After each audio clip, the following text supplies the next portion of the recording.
Hello student, this is Shivani Chauhan. आज हम बात करेंगे एमएड थर्ड सेमेस्टर के, that is of advance educational research की unit one is the methods of research.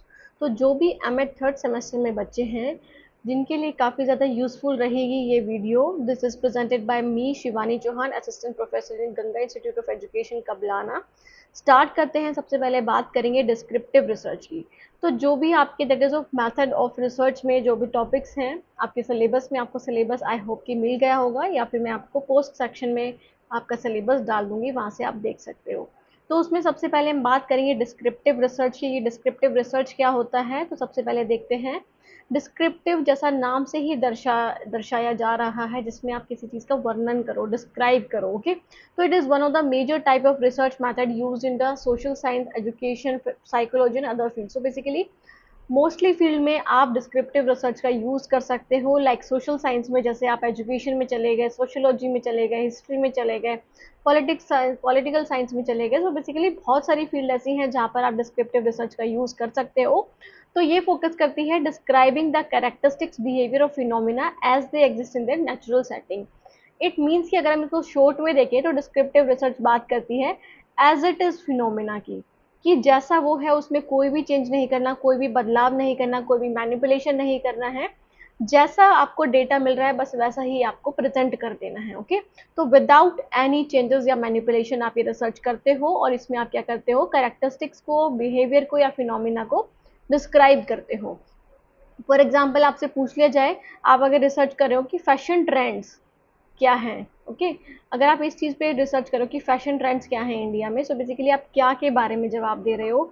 ये नहीं बोल रहे हो कि फैशन ट्रेंड ये क्यों है और पहले वाला क्यों नहीं है, कैसे है ये, तो इन सब पे फोकस नहीं करते हो, बट आप फोकस करते हो ओनली व्हाट इज पे। ओके, कि क्या है, व्हाट इज पे फोकस करते हो, ना कि वाई और हाउ। इन दोनों पे फोकस नहीं करा जाता, बस आप क्या करते हो, प्रेजेंट कर देते हो डेटा जैसा वो है एज इट इज। ठीक है, कोई भी वेरिएबल को, कोई भी चीज़ को आप क्या नहीं करते, मैनिपुलेट नहीं करते, मतलब चेंज नहीं करते। ठीक है, चर बोलते हैं वेरिएबल को, चर। तो आप कोई भी चेंज नहीं करते हो। जैसे फैशन ट्रेंड के बारे में जानना है तो आप उसमें ये नहीं करोगे कि दैट इज आप उसमें चेंजमेंट नहीं करके देखोगे, आप मैनिपुलेशन नहीं करके देख सकते हो वेरिएबल्स में।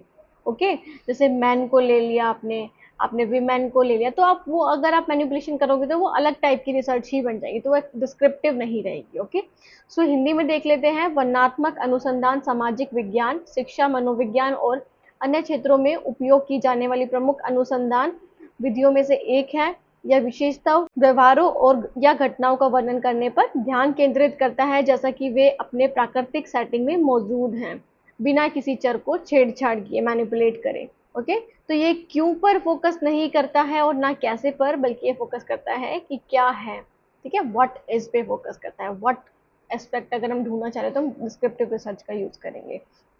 डेफिनेशन की बात करें तो descriptive research is a method used to systematically observe, describe and document aspects of a situation or population।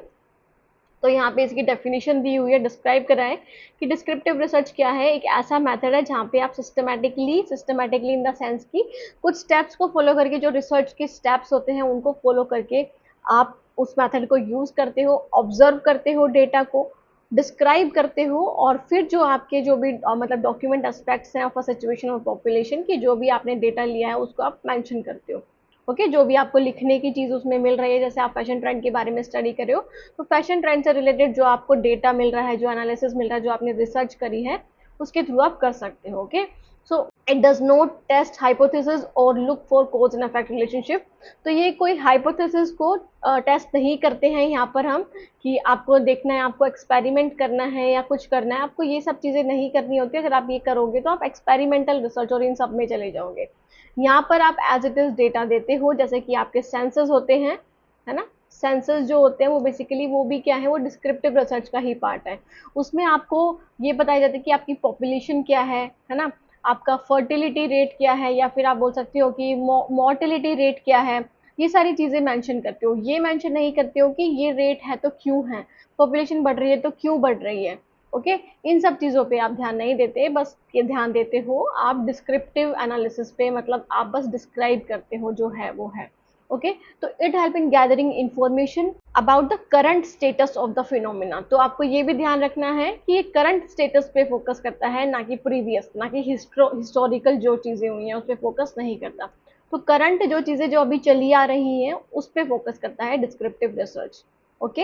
Hindi में देख लेते हैं। वर्णनात्मक अनुसंधान एक ऐसी विधि है जिसका उपयोग किसी स्थिति या जनसंख्या के पहलुओं का व्यवस्थित रूप से अवलोकन, वर्णन और दस्तावेजीकरण करने के लिए किया जाता है।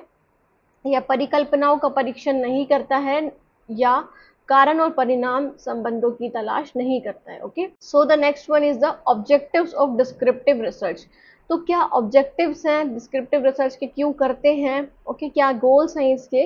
सो सबसे पहले तो ये जो दैट इज आपका पॉपुलेशन है जिस पे आप स्टडी करते हो उसको पॉपुलेशन बोलते हो। जिस भी आप चीज़ पर स्टडी कर रहे हो, रिसर्च कर रहे हो, वो पॉपुलेशन या फिनोमिना हो गया आपका, तो उसकी कैरेक्टरिस्टिक्स को डिस्क्राइब करता है ये।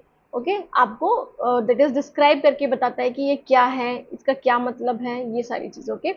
सो determine the frequency of a behaviour और कंडीशन, की कोई बिहेवियर हो रहा है तो वो किस लिमिट से हो रहा है, किस फ्रीक्वेंसी से हो रहा है ना, कि कोई चीज़ अगर जैसे फैशन ट्रेंड चल रहा है तो वो किस फ्रीक्वेंसी से चल रहा है, कि कितना वो हो रहा है, कि ऊपर जा रहा है, नीचे जा रहा है उसका ग्राफ, जैसे कि पॉपुलेशन है हमारी वो बढ़ रही है या घट रही है ना, तो उन सब चीज़ों पे फोकस करता है। उसके बाद है to identify trends and patterns. तो जो भी ट्रेंड चला आ रहा है अभी, आपने देखा था कि करंट सिचुएशन पे फोकस करता है, तो यहाँ पे ट्रेंड और पैटर्न पे फोकस करा जाता है कि जो अभी पैटर्न चला आ रहा है, ट्रेंड चले आ रहे हैं उन पे।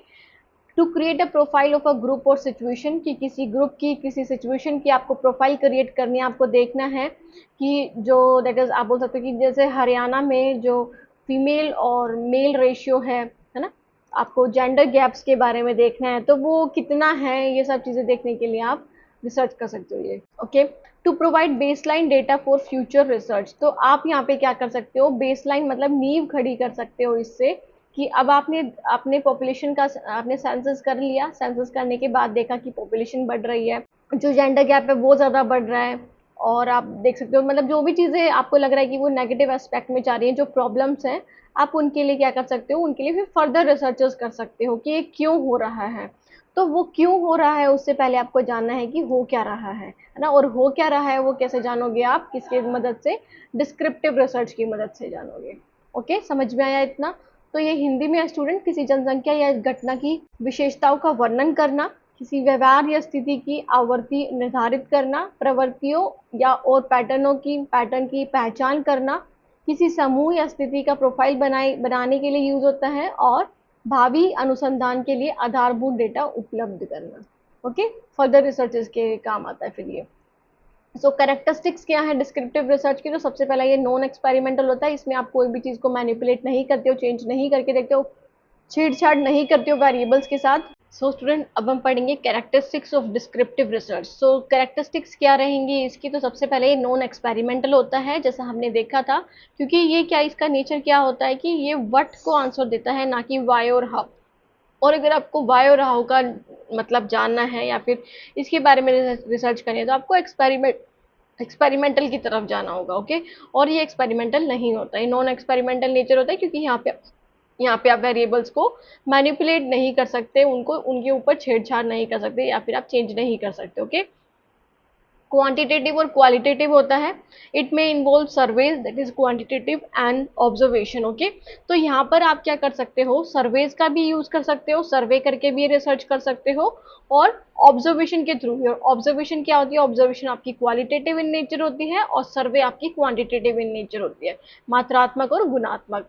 सो क्रॉस सेक्शनल और लॉन्गिट्यूडनल होती है। क्रॉस सेक्शनल मतलब it can describe data eight one point of in a time, कि क्रॉस सेक्शनल का मतलब क्या है कि एक मतलब एक पॉइंट पे है ना, एक टाइम में एक पॉइंट पे ये डेटा को डिस्क्राइब भी कर सकती है, और ओवर अ लॉन्गर पीरियड की जो चला आ रहा है जो चीज़ें है ना, जैसे कि आपको स्टडी करनी है कि 2010 से 11, 11 से 12, 12 से 13, ऐसे करनी है आपको, जो चला आ रहा है टाइम उसके ऊपर स्टडी करना चाहते हो तो ओवर ए लॉन्गर पीरियड भी स्टडी कर सकते हो, और एक पॉइंट पे भी स्टडी कर सकते हो, मतलब एक टाइम पर भी स्टडी कर सकते हो। तो डेटा को आप at one point in a time करोगे तो वो क्रॉस सेक्शनल हो गई, और अगर over a longer period time करोगे तो लॉन्गिट्यूडनल हो गई। और ये जो आपकी कैरेक्टरिस्टिक है या फिर आप बोल सकते हो इसे टाइप भी है ये, तो ये आपके दैट इज आपकी यूजीसी नेट में बहुत बार पूछा गया है, मतलब मैंने खुद ने मेरे खुद के एग्जाम में भी ये पूछा गया था लॉन्गिट्यूडनल स्टडी से, कि लॉन्गिट्यूडनल स्टडी से इधर आ गया था कि over a longer period of time कौन सी रिसर्च आती है,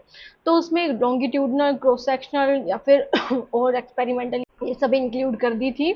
सो ये क्या है, one point in a time पर या long sorry over a longer period time पर स्टडी होती है, तो ऐसा क्वेश्चन भी पूछा जा सकता है आपका। ओके ओके, सो उसके बाद आता है सिस्टमैटिक, तो uses unstructured tools like questionnaires और चेकलिस्ट। तो यहाँ पे स्ट्रक्चर्ड टूल्स यूज होते हैं, स्ट्रक्चर्ड मतलब जो पहले से ही क्रिएट होते हैं या फिर आपने जहाँ पे पहले से ही लिखा होता है कि आपको क्या पूछना है, आपने पहले से ही उसका फॉर्मेट बना के रखा होता है, जैसे कि क्वेश्चनेयर हो गए जहाँ पे क्वेश्चन होते हैं बहुत सारे आपके टॉपिक से रिलेटेड, या फिर चेकलिस्ट हो गई कि इट मीन्स की जो चीज़ें हैं तो उस पर आप टिक कर दोगे, नहीं है तो आप उसको रॉन्ग कर दोगे, तो चेकलिस्ट एक तरह से रूब्रिक टाइप ऐसा हो गया। ओके, सो ये यूज होते हैं। उसके बाद है ये हिंदी में वर्णात्मक अनुसंधान की विशेषता है, तो मात्रात्मक या गुणात्मक हो सकता है, क्रॉस सेक्शनल या अनुधैर्य हो सकता है, और व्यवस्थित हो सकता है। ओके, उसके बाद हम आते हैं टाइप्स ऑफ डिस्क्रिप्टिव रिसर्च पे। तो सबसे पहला है सर्वे रिसर्च। तो सर्वे रिसर्च में क्या होता है कि आप लार्ज पॉपुलेशन से डेटा कलेक्ट करते हो क्वेश्चनियर के थ्रू, इंटरव्यू के थ्रू या फिर ऑनलाइन फॉर्म के थ्रू। तो आजकल आप देखते हो गूगल फॉर्म के थ्रू आप क्वेश्चनियर बना सकते हो, वहाँ पे आप डिफरेंट जगह पर आप उसको डिस्ट्रीब्यूट कर सकते हो, आप एक जगह बैठ के आप ऑल ओवर इंडिया में या फिर दैट इज आप बोल सकते हो फॉरेन में भी आप उसको अपना डेटा ले सकते हो। ओके, तो क्वेश्चनियर के थ्रू, इंटरव्यू के थ्रू या फिर ऑनलाइन फॉर्म के जरिए आप ये सर्वे रिसर्च करते हो, जैसे सर्वे on student satisfaction with online learning.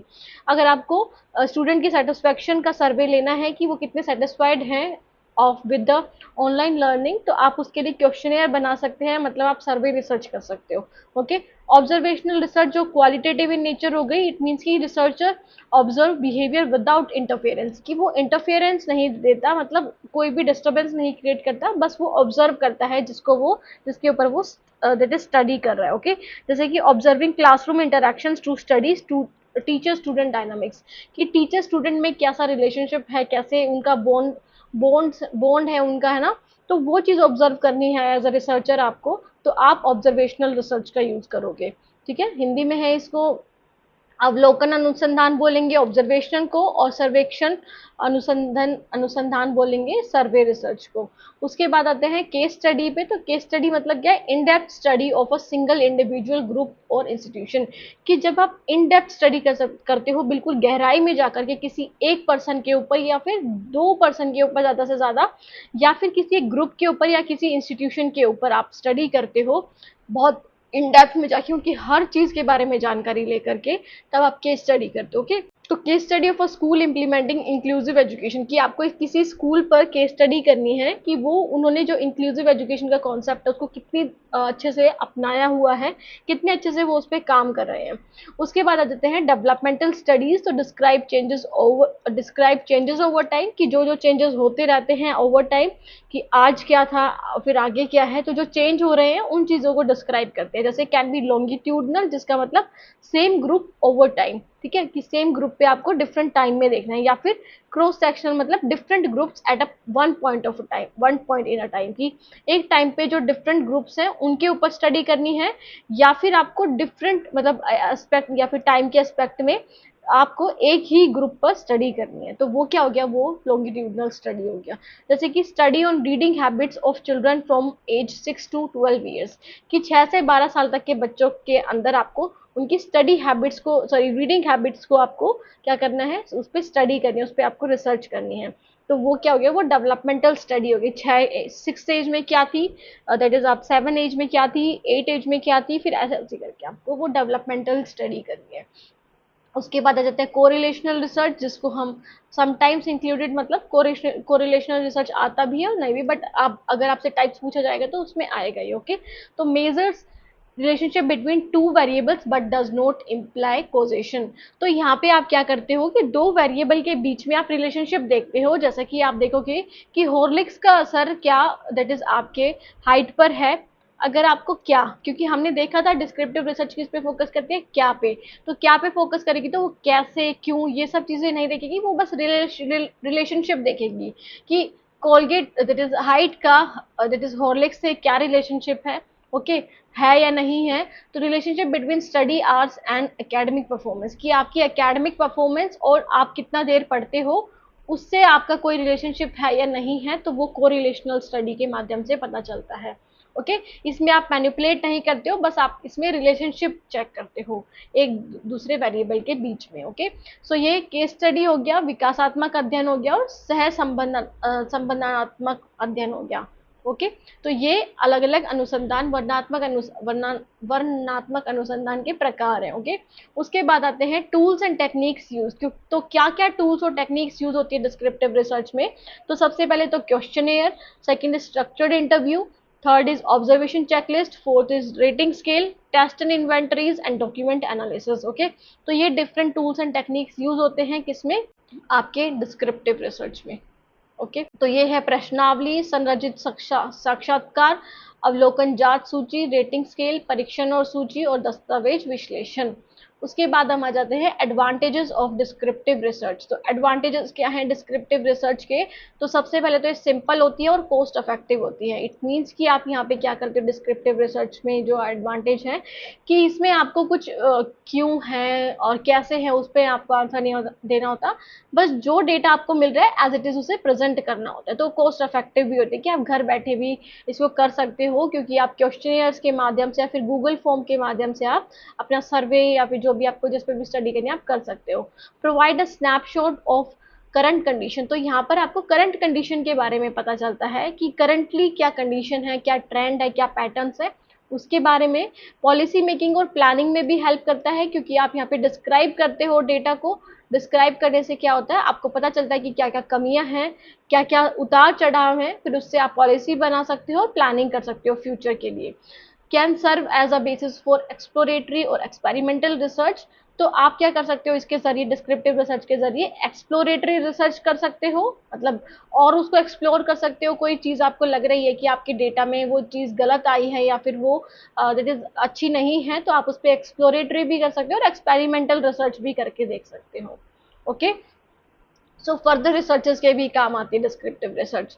सो सरल एवं लागत प्रभावी होती है, वर्तमान परिस्थितियों का एक स्नैपशॉट प्रदान करता है, नीति निर्माण और योजना बनाने में सहायता करता है। तो बाकी जो भी हैं इनको पढ़ लेना स्टूडेंट, हिंदी मीडियम वाले। उसके बाद आ जाते हैं लिमिटेशंस क्या हैं। तो सबसे पहले तो हम इसमें क्या नहीं डिटरमाइन कर सकते कोज एंड इफेक्ट को, कि क्या कोज है मतलब कारण, और जो उसका अफेक्ट होगा उस पर परिणाम होगा उसको आप नहीं स्टडी कर सकते, आप बस डिस्क्राइब कर सकते हो, कुछ नहीं। डेटा बायस हो सकता है, मतलब आपकी अवधारणाओं पे भी बेस्ड हो सकता है due to poorly design instrument. अगर आपने इंस्ट्रूमेंट, जो टूल्स हैं, जो टेक्निक्स है वो अच्छे से डिजाइन नहीं करी हैं, वो आपने ऐसे ही बस आपने डेटा ले लिया किसी भी इंसान से, आपने एज गैप या फिर एज वाले या फिर किसी भी एस्पेक्ट को नहीं देखा, आपने बस वो मैनिपुलेट कर दिया खुद ही से ही उसमें चेंजमेंट कर दिया, खुद ही की बायसनेस इंक्लूड कर दी, सब्जेक्टिवनेस, तो वो भी हो सकता है। और वो इसी रिसर्च में नहीं, वो काफी रिसर्चेस में हो सकता है।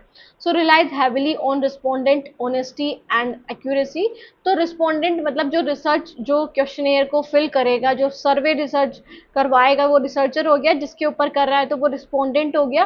तो रिस्पोंडेंट की ऑनेस्टी, उसकी ईमानदारी और उसकी एक्यूरेसी, ये कितने एक्यूरेटली जवाब दे रहा है, क्या वो अपने पर्सपेक्टिव से दे रहा है या फिर अपने दोस्त ने जो उसके लगा दिए वही कर रहा है, तो वो उस पर बहुत ज्यादा रिलाई करती हैं। ओनली डिस्क्राइब व्हाट इज, कि व्हाट इज को डिस्क्राइब करता है सिर्फ, ना कि व्हाई इट इज, कि क्यों है वो चीज। तो ये एक तरह से इनकी लिमिटेशन हो गई, सीमाएं हो गई। तो हिंदी मीडियम वाले इसे पढ़ सकते हैं हिंदी में। उसके बाद आ जाते हैं एग्जाम्पल पे।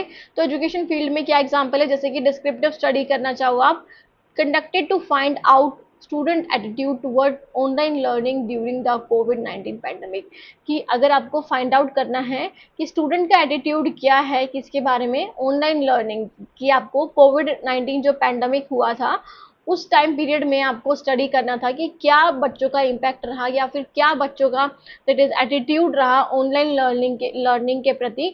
तो आप वो क्वेश्चनेयर के थ्रू, सर्वे के थ्रू, इंटरव्यू के थ्रू, ऑब्जर्वेशन के थ्रू जान सकते हो। Okay, researcher uses a survey questionnaire and collect data from 500 students. The result shows that 70% of students prefer blended learning.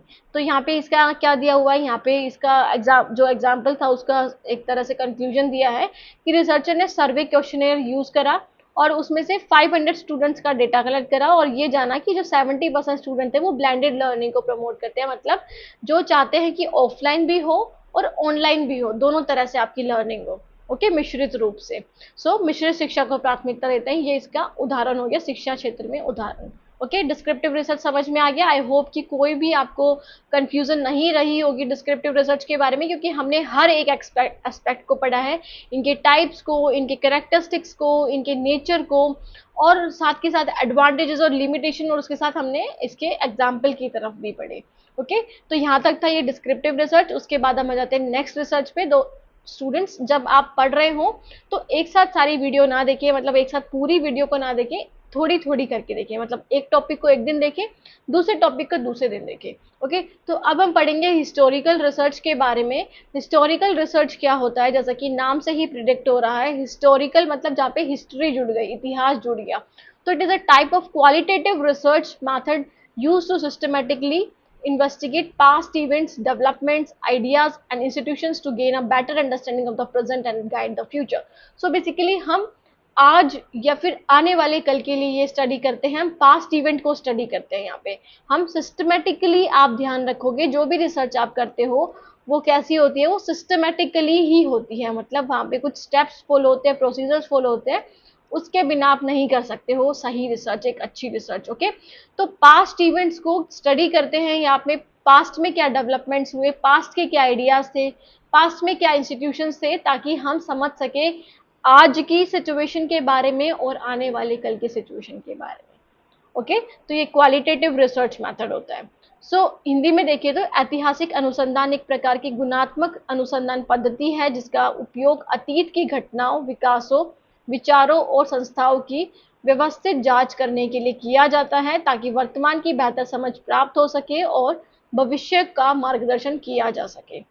उसके बाद हम आ जाते हैं नेक्स्ट पे, that is a definition. Definition क्या है हिस्टोरिकल रिसर्च की? It involves a study and interpretation of the past event. Basically यहाँ पे स्टडी करते हैं हम पास्ट इवेंट के बारे में ओनली। ओके, कि पास्ट में कोई चीज जो घटित हो चुकी है उसके बारे में हम स्टडी करते हैं, उनके कंक्लूजन को ड्रॉ करते हैं और फिर प्रिडिक्शंस बनाते हैं फॉर द फ्यूचर, कि फ्यूचर में उसका क्या प्रभाव पड़ेगा, फ्यूचर में हम क्या चेंजेस ला सकते हैं उस स्टडी के दौरान, उस स्टडी को यूज करके। तो हम प्रेजेंट और फ्यूचर ट्रेंड के बारे में पढ़ते हैं because of the historical research. ये हमें आंसर करती है what happened in the past and why, कि जो कुछ हुआ पहले क्यों हुआ, मतलब क्या हुआ और क्यों हुआ वो। ओके, उसके ऊपर हम स्टडी करते हैं, इसलिए इसे क्वालिटेटिव रिसर्च बोलते हैं। ओके, हिंदी में देखें तो ऐतिहासिक शोध में अतीत की घटनाओं का अध्ययन और व्याख्या करके निष्कर्ष निकालना तथा वर्तमान और भविष्य की प्रवृत्तियों के बारे में पूर्वानुमान लगाना शामिल है। तो यह प्रश्न का उत्तर देता है कि अतीत में क्या हुआ और क्यों हुआ। ओके, उसके ऊपर स्टडी करते हैं। ऑब्जेक्टिव्स क्या है हिस्टोरिकल रिसर्च के? तो सबसे पहले तो ये अनकवर करती है, मतलब बताती है हमें पास्ट के इवेंट्स के बारे में, ओरिजिन्स की, कोई चीज़ कहाँ से ओरिजिन हुई है। जैसे हमें आज पता चलता है कि हम होमो सैपियंस से, या फिर हमारा जो दैट इज आप बोल सकते हो पास्ट वो बंदरों जैसा था ना, है ना, हम बंदर वानरों से हम मिलकर बने, आकर बने हैं, डेवलपमेंट हुआ है। तो बेसिकली वो क्यों हुआ, हमें उनके बारे में कैसे पता चला? तो वो हिस्टोरिकल रिसर्च के माध्यम से ही हमें पता चला। हमें पता चला कि हमारा ओरिजिन कैसे हुआ है। डेवलपमेंट ऑफ आइडियाज, थ्योरीज और इंस्टीट्यूशंस, कि जो हमारे आइडियाज आते हैं, जो थ्योरीज बनती हैं, जैसे पहले जो थ्योरी चली आ रही थी, विमेन के ऊपर काम नहीं करते थे लोग, विमेन के ऊपर ध्यान नहीं देते थे, बट फिर पास्ट इवेंट के बारे में स्टडी करी कि उधर उतना उनके ऊपर अत्याचार हुआ, ये सब हुआ, तो उसके अगेंस्ट फिर थ्योरी बनी, उसको और भी अच्छा बनाने के लिए फिर थ्योरीज बनी, आइडियाज डेवलप हुए, हमारी जो कमियां थी इंस्टीट्यूशंस में, जो कमियां थी वो हम सुधार सकते हैं। पास्ट इवेंट को स्टडी करते हैं and then impact on the present, की पास्ट इवेंट का क्या मतलब, क्या जो पास्ट में इवेंट्स हुए हैं उसको समझने के लिए और उसका क्या इम्पैक्ट रहा प्रेजेंट में, उसको स्टडी करने के लिए, उसको समझने के लिए आप हिस्टोरिकल रिसर्च करते हो। ये इवेलुएट करता है historical data and assess authenticity and accuracy. Basically historical data को इवेलुएट करता है, मापता है कि हिस्ट्री में जो हुआ है उसको एक तरह से मेजरमेंट लेता है, मेजरमेंट इन द सेंस कि उसको एक न्यूमेरिकल फॉर्म में या फिर डेटा के फॉर्म में उसको हम लिखते हैं, और फिर क्या करता है ऑथेंटिसिटी और एक्यूरेसी को मापते हैं उससे, मतलब कि वो कितना एक्यूरेट है, कितनी उसमें सच्चाई है, उसके बारे में जानते हैं। So preserve important historical records and fact. तो ये हिस्टोरिकल रिसर्च इसलिए भी करी जाती है ताकि हम हिस्टोरिकल जो हमारे हिस्टोरिकल रिकॉर्ड्स हैं और फैक्ट्स हैं उसको हम प्रिजर्व करके रख सकें, उसको हम बचा करके रख सकें। Provide a context for present practices, trends and issues. So ये हमें एक तरह से कॉन्टेक्स्ट या फिर आप बोल सकते हो नज़रिया या फिर हमें एक एरिया दे देता है कि प्रेजेंट में क्या चीज़ें हो रही हैं पास्ट से रिलेटेड। ओके, ट्रेंड्स क्या हैं, इश्यूज क्या थे, उन सब के बारे में हम प्रेजेंट स्टडी कर सकते हैं। ओके, तो यहाँ पे इसके दैट इज आप हिंदी में देख लो, उद्देश्य है विचारों, सिद्धांतों या संस्थाओं की उत्पत्ति और विकास को उजागर करना, अतीत की घटना और वर्तमान पर उनके प्रभाव को समझना, ऐतिहासिक आंकड़ों का मूल्यांकन करना तथा प्रामाणिकता एवं सटीकता का आकलन करना, महत्वपूर्ण ऐतिहासिक अभिलेखों और तथ्यों को संरचित करना और उसके बाद वर्तमान प्रथाओं, प्रवृत्तियों और मुद्दों के लिए संदर्भ प्रदान करना। ओके, तो ये क्या हो गया आपका, ये आपका हिस्टोरिकल रिसर्च हो गया। सो कैरेक्टरिस्टिक्स क्या है हिस्टोरिकल रिसर्च की, तो सबसे पहले फोकस ऑन पास्ट इवेंट। तो ये पास्ट इवेंट पे फोकस करता है। इट मीन्स कि हम देखो हिस्टोरिकल रिसर्च का मतलब ही क्या है, ऐतिहासिक स्टडी जो अनुसंधान है आपका, तो वो पास्ट इवेंट पे ही फोकस करता है कि पास्ट में जो इवेंट्स, पास्ट में जो चीज़ें हो चुकी हैं। जैसे आपको जानना है 5 ईयर प्लान्स जो थे, है ना, उसका क्या इम्पैक्ट रहा, मतलब उसके बारे में आपको स्टडी करना है, तो आपको पास्ट में जाना पड़ेगा उसके लिए। ओके, तो यूजेस प्राइमरी और फिर उसका क्या अफेक्ट रहा प्रेजेंट में, कि जो 5 ईयर प्लान्स बनाए थे क्या उसका प्रेजेंट में कोई अफेक्ट रहा है, इम्पैक्ट रहा है, उसके बारे में जानना।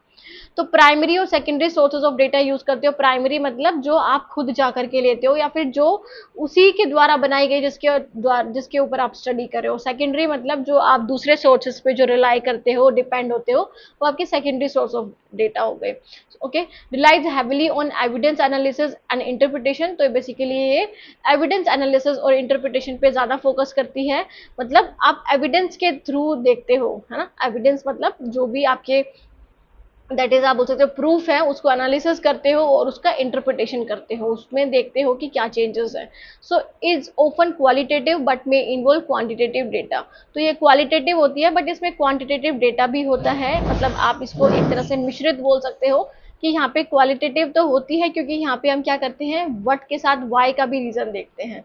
ओके, साथ में ये क्वांटिटेटिव भी होती है। So chronological order of event is important. तो अगर आप यहाँ पे इवेंट की स्टडी कर रहे हो तो 5 ईयर प्लान की अगर स्टडी करोगे तो ऐसा नहीं पहले आप सेकंड 5 ईयर प्लान ले लोगे। तो सबसे पहले आपको फर्स्ट 5 ईयर प्लान लेना है, फिर सेकंड 5 ईयर, फिर थर्ड, ऐसे क्रोनोलॉजिकल वे में आपको जाना है, ऐसे आपको स्टडी करना है। तो वो काफी इंपॉर्टेंट इसका एस्पेक्ट है। So demand critical thinking and objectivity. तो यहाँ पे आपको क्रिटिकल थिंकिंग करना, क्योंकि आपको यहाँ पे क्या करना है, उसका अवलोकन करना है, आपको इवेलुएट करना है कि उस डेटा में कितनी ऑथेंटिसिटी है या एक्यूरेसी है, कितना एक्यूरेट है। तो उसके लिए आपको आपके अंदर आलोचनात्मक चिंतन और आपके अंदर ऑब्जेक्टिविटी, मतलब किसी भी तरह की कोई भी बायसनेस नहीं होनी चाहिए। आप अगर कोई चीज़ सोच रहे हो, कोई विचार कर रहे हो, तो उसमें आपके ओपिनियन बेस्ड नहीं होनी चाहिए, वो डेटा के अकॉर्डिंग होना चाहिए। ओके, तो ऑब्जेक्टिविटी और क्रिटिकल थिंकिंग को भी मांगती है ये क्या, हिस्टोरिकल रिसर्च। सो हिंदी में स्टूडेंट अतीत की घटनाओं पर ध्यान केंद्रित करें, डेटा के लिए प्राथमिक और द्वितीयक स्रोतों का उपयोग करता है। यह साक्ष्य विश्लेषण और व्याख्या पर बहुत अधिक निर्भर करता है। तो हिंदी मीडियम वाले यहाँ से पढ़ सकते हैं। So student, different sources of data in historical research. तो कहाँ कहाँ से आप डेटा इकट्ठा करते हो, हमने कैरेक्टरिस्टिक में भी इसकी बात करी थी, हिस्टोरिकल रिसर्च की विशेषताओं में। तो डिफरेंट सोर्सेज क्या हैं, टू डिफरेंट सोर्सेज है। First is a primary source and the second is the secondary source. So primary source मतलब जो ओरिजिनल होता है, मतलब जिसके ऊपर आप स्टडी कर रहे हो उधर ही, मतलब उसी के द्वारा लिखा गया है, उसी के द्वारा उसकी बात लिखी गई है। किसी अगर इंसान पे स्टडी कर रहे हो, किसी इंस्टीट्यूट पे कर रहे हो, तो आप वहाँ जाकर के कर रहे हो, जो पुराने इंस्टीट्यूशन थे वहाँ जाकर के कर रहे हो। ओके, तो वो फर्स्ट हैंड रिकॉर्ड होते हैं जो खुद जा करके करते हो आप, मतलब ऑफिशियल डॉक्यूमेंट जो हो गए, जैसे कि गवर्नमेंट रिकॉर्ड, ट्रीटीज या पॉलिसीज। तो आपसे ये भी यूजीसी नेट में भी पूछा जाता है कि कौन सा ऐसा एग्जाम्पल है जो प्राइमरी सोर्सेज का है या कौन सा नहीं है, या फिर सेकेंडरी सोर्सेज का कौन सा है या नहीं है। तो ऐसे भी आपसे क्वेश्चन पूछ ले जाते हैं यूजीसी नेट में। Okay, letters, diaries, photographs, audio video recording या फिर newspaper from that time period, या फिर आई विटनेस अकाउंट है किसी के, मतलब कोई है ऐसा जिसने वो सब चीज़ें देखी हैं, तो वो सारी चीज़ें हो गई प्राइमरी डेटा। सेकेंडरी डेटा क्या हो गया, सेकेंडरी सोर्सेज क्या हो गए, जो इंटरप्रेट करे जाते हैं, मतलब उनका विश्लेषण या फिर उनको अलग से चेंज करा जाता है, सेकंड हैंड अकाउंट होते हैं। जैसे कि टेक्स्ट बुक हो गई, टेक्स्ट बुक उन्होंने थोड़ी लिखी है, टेक्स्ट बुक तो किसी पब्लिशर या किसी राइटर ने लिखी है और पब्लिशर ने पब्लिश की है। जर्नल आर्टिकल्स हो गए, बायोग्राफीज हो गई, या फिर एनसाइक्लोपीडिया हो गई, या फिर हिस्टोरिकल रिव्यूज हो गए। तो बेसिकली ये क्या है, ये आपकी सेकेंडरी सोर्सेज ऑफ डेटा है। ओके, तो सेकेंडरी सोर्सेज और प्राइमरी सोर्सेज में आई होप कि आपको समझ में आया होगा डिफरेंस। इसको हिंदी में देख लेते हैं। प्राथमिक स्रोत बोलेंगे और द्वितीयक स्रोत बोलेंगे। प्राथमिक स्रोत है मूल और प्रत्यक्ष अभिलेख होते हैं, और द्वितीयक स्रोत क्या होते हैं, व्याख्यायित और सेकंड हैंड विवरण होता है उसका। ओके, तो इसको देख लेना हिंदी मीडियम वाले बच्चे। उसके बाद हम आ जाते हैं स्टेप्स ऑफ हिस्टोरिकल रिसर्च। तो कैसे करते हैं हिस्टोरिकल रिसर्च? सबसे पहले आइडेंटिफाई द रिसर्च प्रॉब्लम या topic.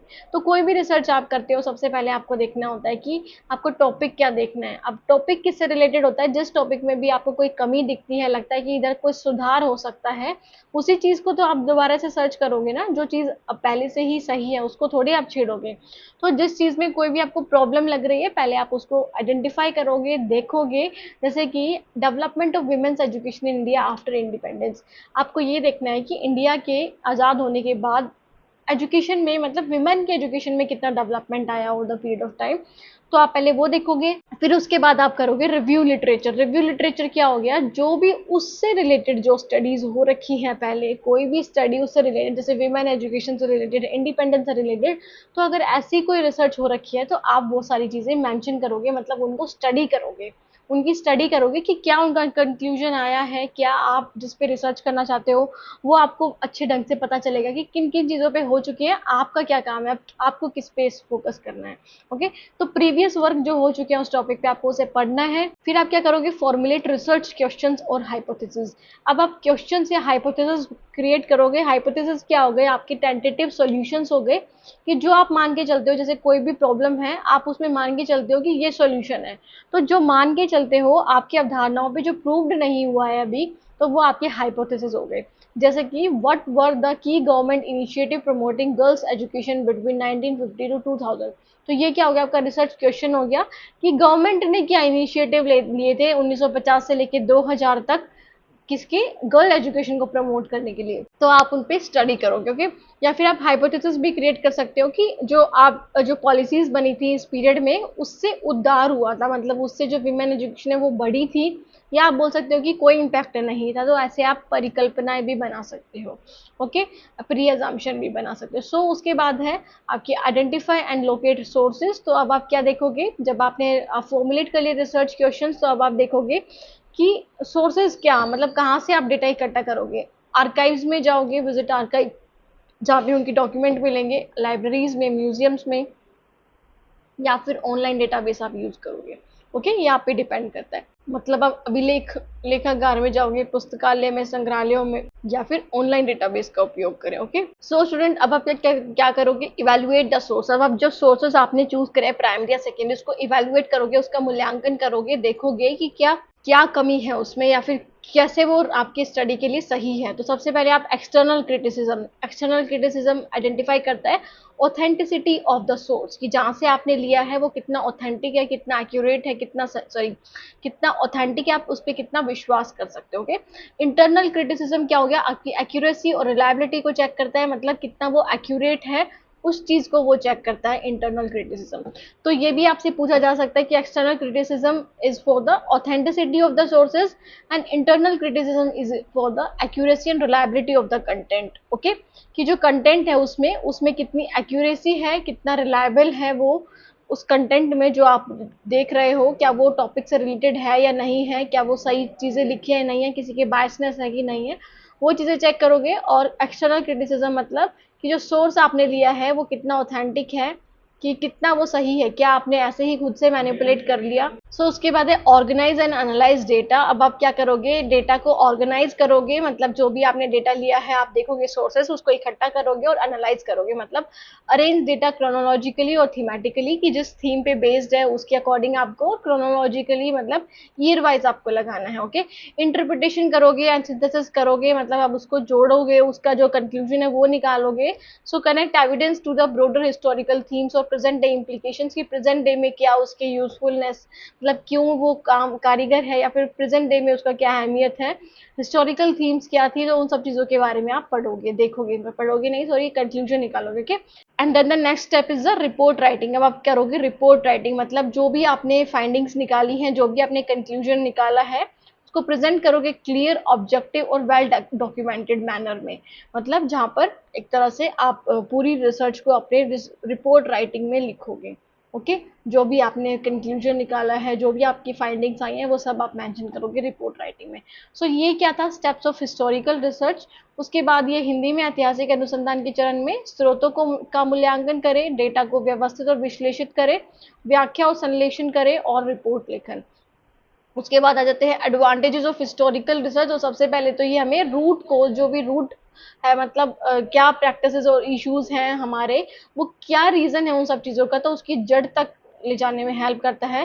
Preserve important knowledge and heritage. तो ये आपकी जो इम्पोर्टेंट नॉलेज है, जो आज की जो मतलब जो पहले से चली आ रही है वो नॉलेज है, और जो आपकी विरासत है उसको प्रिजर्व करके रखता है। Encourage critical thinking and evaluation. तो इससे क्रिटिकल थिंकिंग, आलोचनात्मक चिंतन, और आप क्या कर सकते हो, मूल्यांकन कर सकते हो, देख सकते हो कि क्या पास्ट में चीज़ें हुई हैं, कैसे हुई हैं, क्या उसका इम्पैक्ट है, वो सब चीज़ें।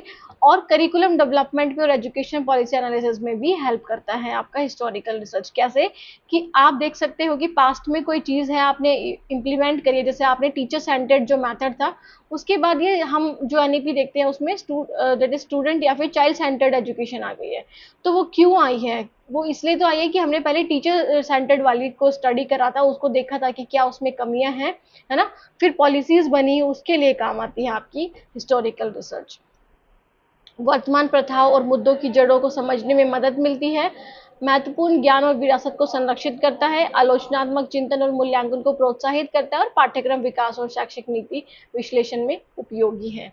ओके, उसके बाद हम आ जाते हैं लिमिटेशंस पे। तो लिमिटेशंस क्या है, तो सबसे पहले तो अवेलेबिलिटी ऑफ रिलायबल सोर्सेज में भी लिमिटेड, कि रिलायबल सोर्स बहुत ज़्यादा मतलब लिमिटेड है, मतलब ज़रूरी नहीं कि आपको सोर्स मिल जाएंगे जहाँ से आपको स्टडी करनी है हर चीज़ की। तो पहले आपको ये देखना पड़ेगा कि उस चीज़ का हमें कुछ दैट इज एविडेंस मिलेगा या नहीं मिलेगा, तब आप स्टडी करोगे जा करके। बायसेस इन हिस्टोरिकल रिकॉर्ड्स और इंटरप्रिटेशन, जो बेसिकली जो जिस इंसान ने अपने बारे में लिखा है तो वो तो अच्छा ही लिखेगा ना, या फिर जिस उसके अगर किसी दैट इज चेले ने, है ना, चेला जिसे बोलेंगे, या फिर उसके जो सहकारी है उसने कोई लिखा है तो वो उसके बारे में अच्छा ही लिखा होगा। तो बायसनेस भी देखने को मिलती है हिस्टोरिकल रिकॉर्ड और इंटरप्रिटेशन में। Difficult to verify accuracy and authenticity of all document. तो हम जो कितना वो सटीक है, कितना उस पर आप विश्वास कर सकते हो, वो चीज़ वेरीफाई करने में बहुत ज़्यादा डिफिकल्टी होती है, क्योंकि पास्ट की चीज़ें बहुत इजीली वेरीफाई नहीं हो पाती हैं। ओके, सो टाइम कंज्यूमिंग भी होता है और मे लाइक क्वांटिटेटिव प्रिसीजन। तो यहाँ पे आपको क्वांटिटेटिव फॉर्म में, मतलब इट इज मात्रात्मक फॉर्म में आपको डेटा नहीं मिलता है, यहाँ पे आपको गुणात्मक फॉर्म में मिलता है। मतलब आपको क्वांटिटेटिव प्रिसीजन, क्वांटिटेटिव जो सटीकता है वो नहीं देखने को मिलती है।